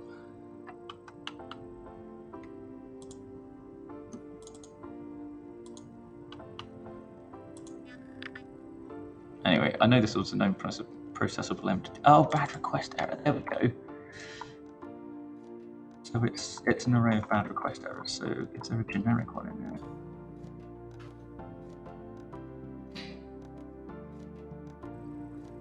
Oh, this is the most useful. Bad request.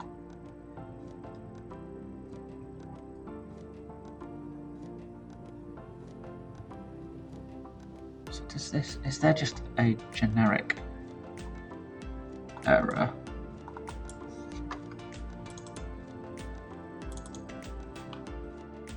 Request.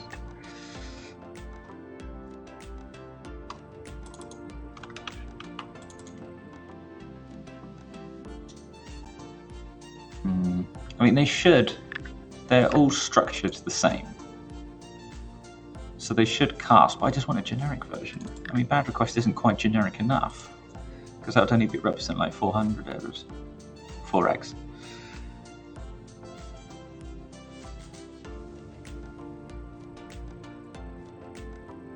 They're in in here? Errors? Error object? Errors. That could be it. Bad request. What is that? How similar is that? Yes, it's errors, but this one also has a type on it. Let's just go for that then.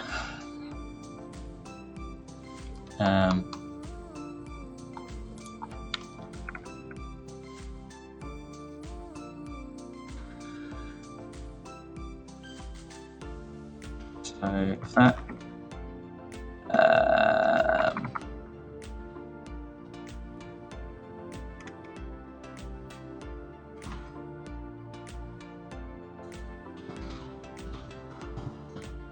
standard error equals that way round to cast it, or do I need to?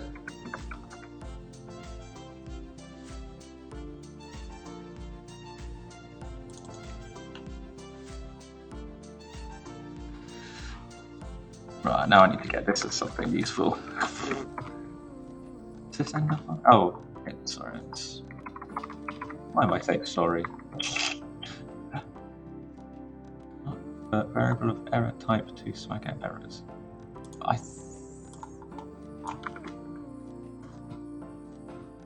I'll wait to.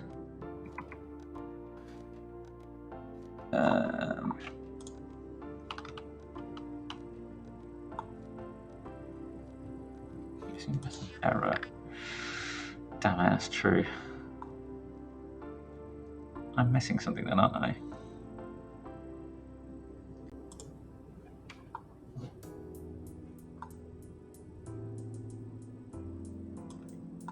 How did I not see that? Error. Error becomes a version of that. Right, okay, maybe that is doable.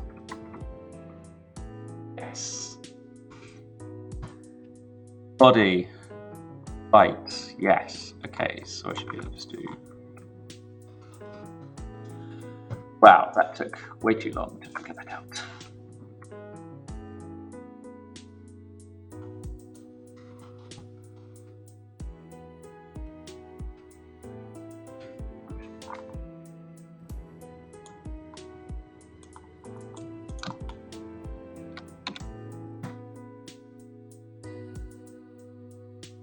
HV's response does not use yes because I don't care about it anymore.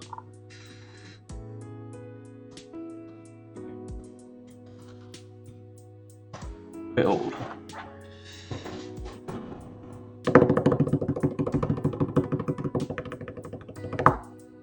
Aha! Right. Window size, total time period cannot be greater than 2 years. What on earth am I sending? Window time unit details. Oh, so it's invalid time unit. Am I mixing these up potentially? Maybe I'm handling these incorrectly when I'm not in that bit. And the create and then no. Did I put them in the wrong way round?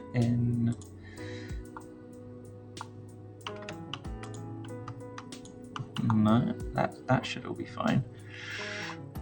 Okay, we're getting somewhere. It's progress, and we're still only day one.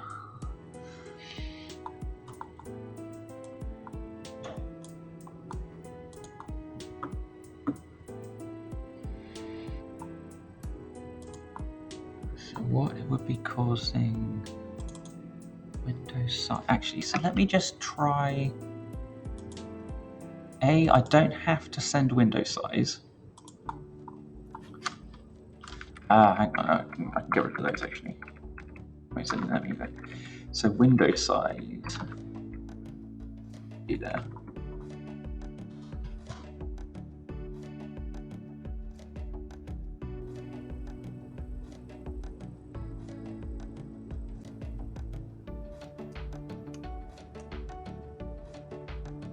window size. The total time period cannot be greater than 2 years. What am I sending?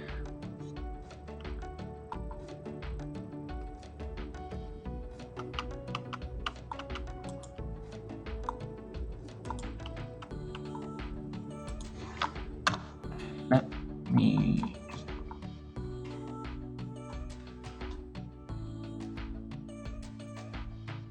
size. So let's just do it myself. 32. Oh no, that should be implicit though. I shouldn't have to specify that, should I?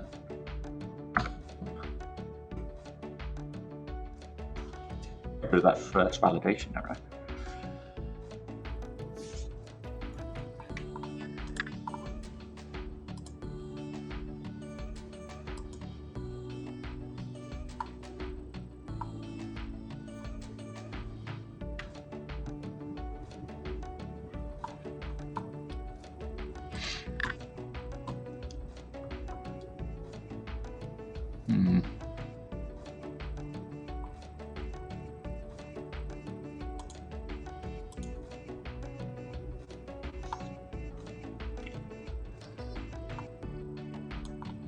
I'm going to have to look through the actual code for this, which is a shame because I'd kind of hope to be like a customer and not have to look at that.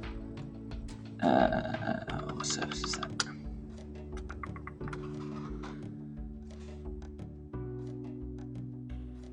I'm not going to show the internal service.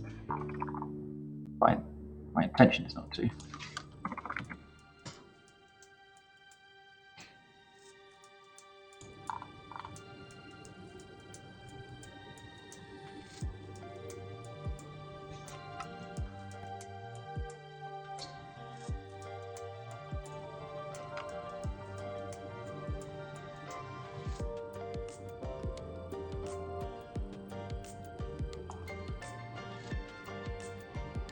Do I have to specify? I don't specify start and end, do I?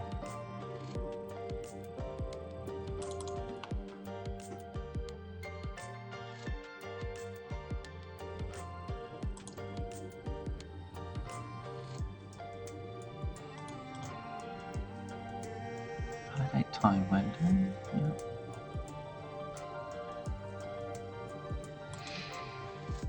Yeah. I think I am going to just call it there for a bit and go get some lunch and then come back and do some more. So yeah, thank you very much for everyone that kind of jumped in and helped out. Yeah, very useful. I'll be going 3 hours 40 minutes altogether. So yeah, I definitely need a quick break and a bit of food, and then I may come back and try and figure out this. But yeah, we got to the point where doing an API request is returning a validation error, and it looks like there's something weird that I'm sending. So I'm going to see if I can maybe do a custom, just a single request where I specify hard-coded values and just make sure that works okay. But yeah, awesome. Thank you very much, and I'll catch you later.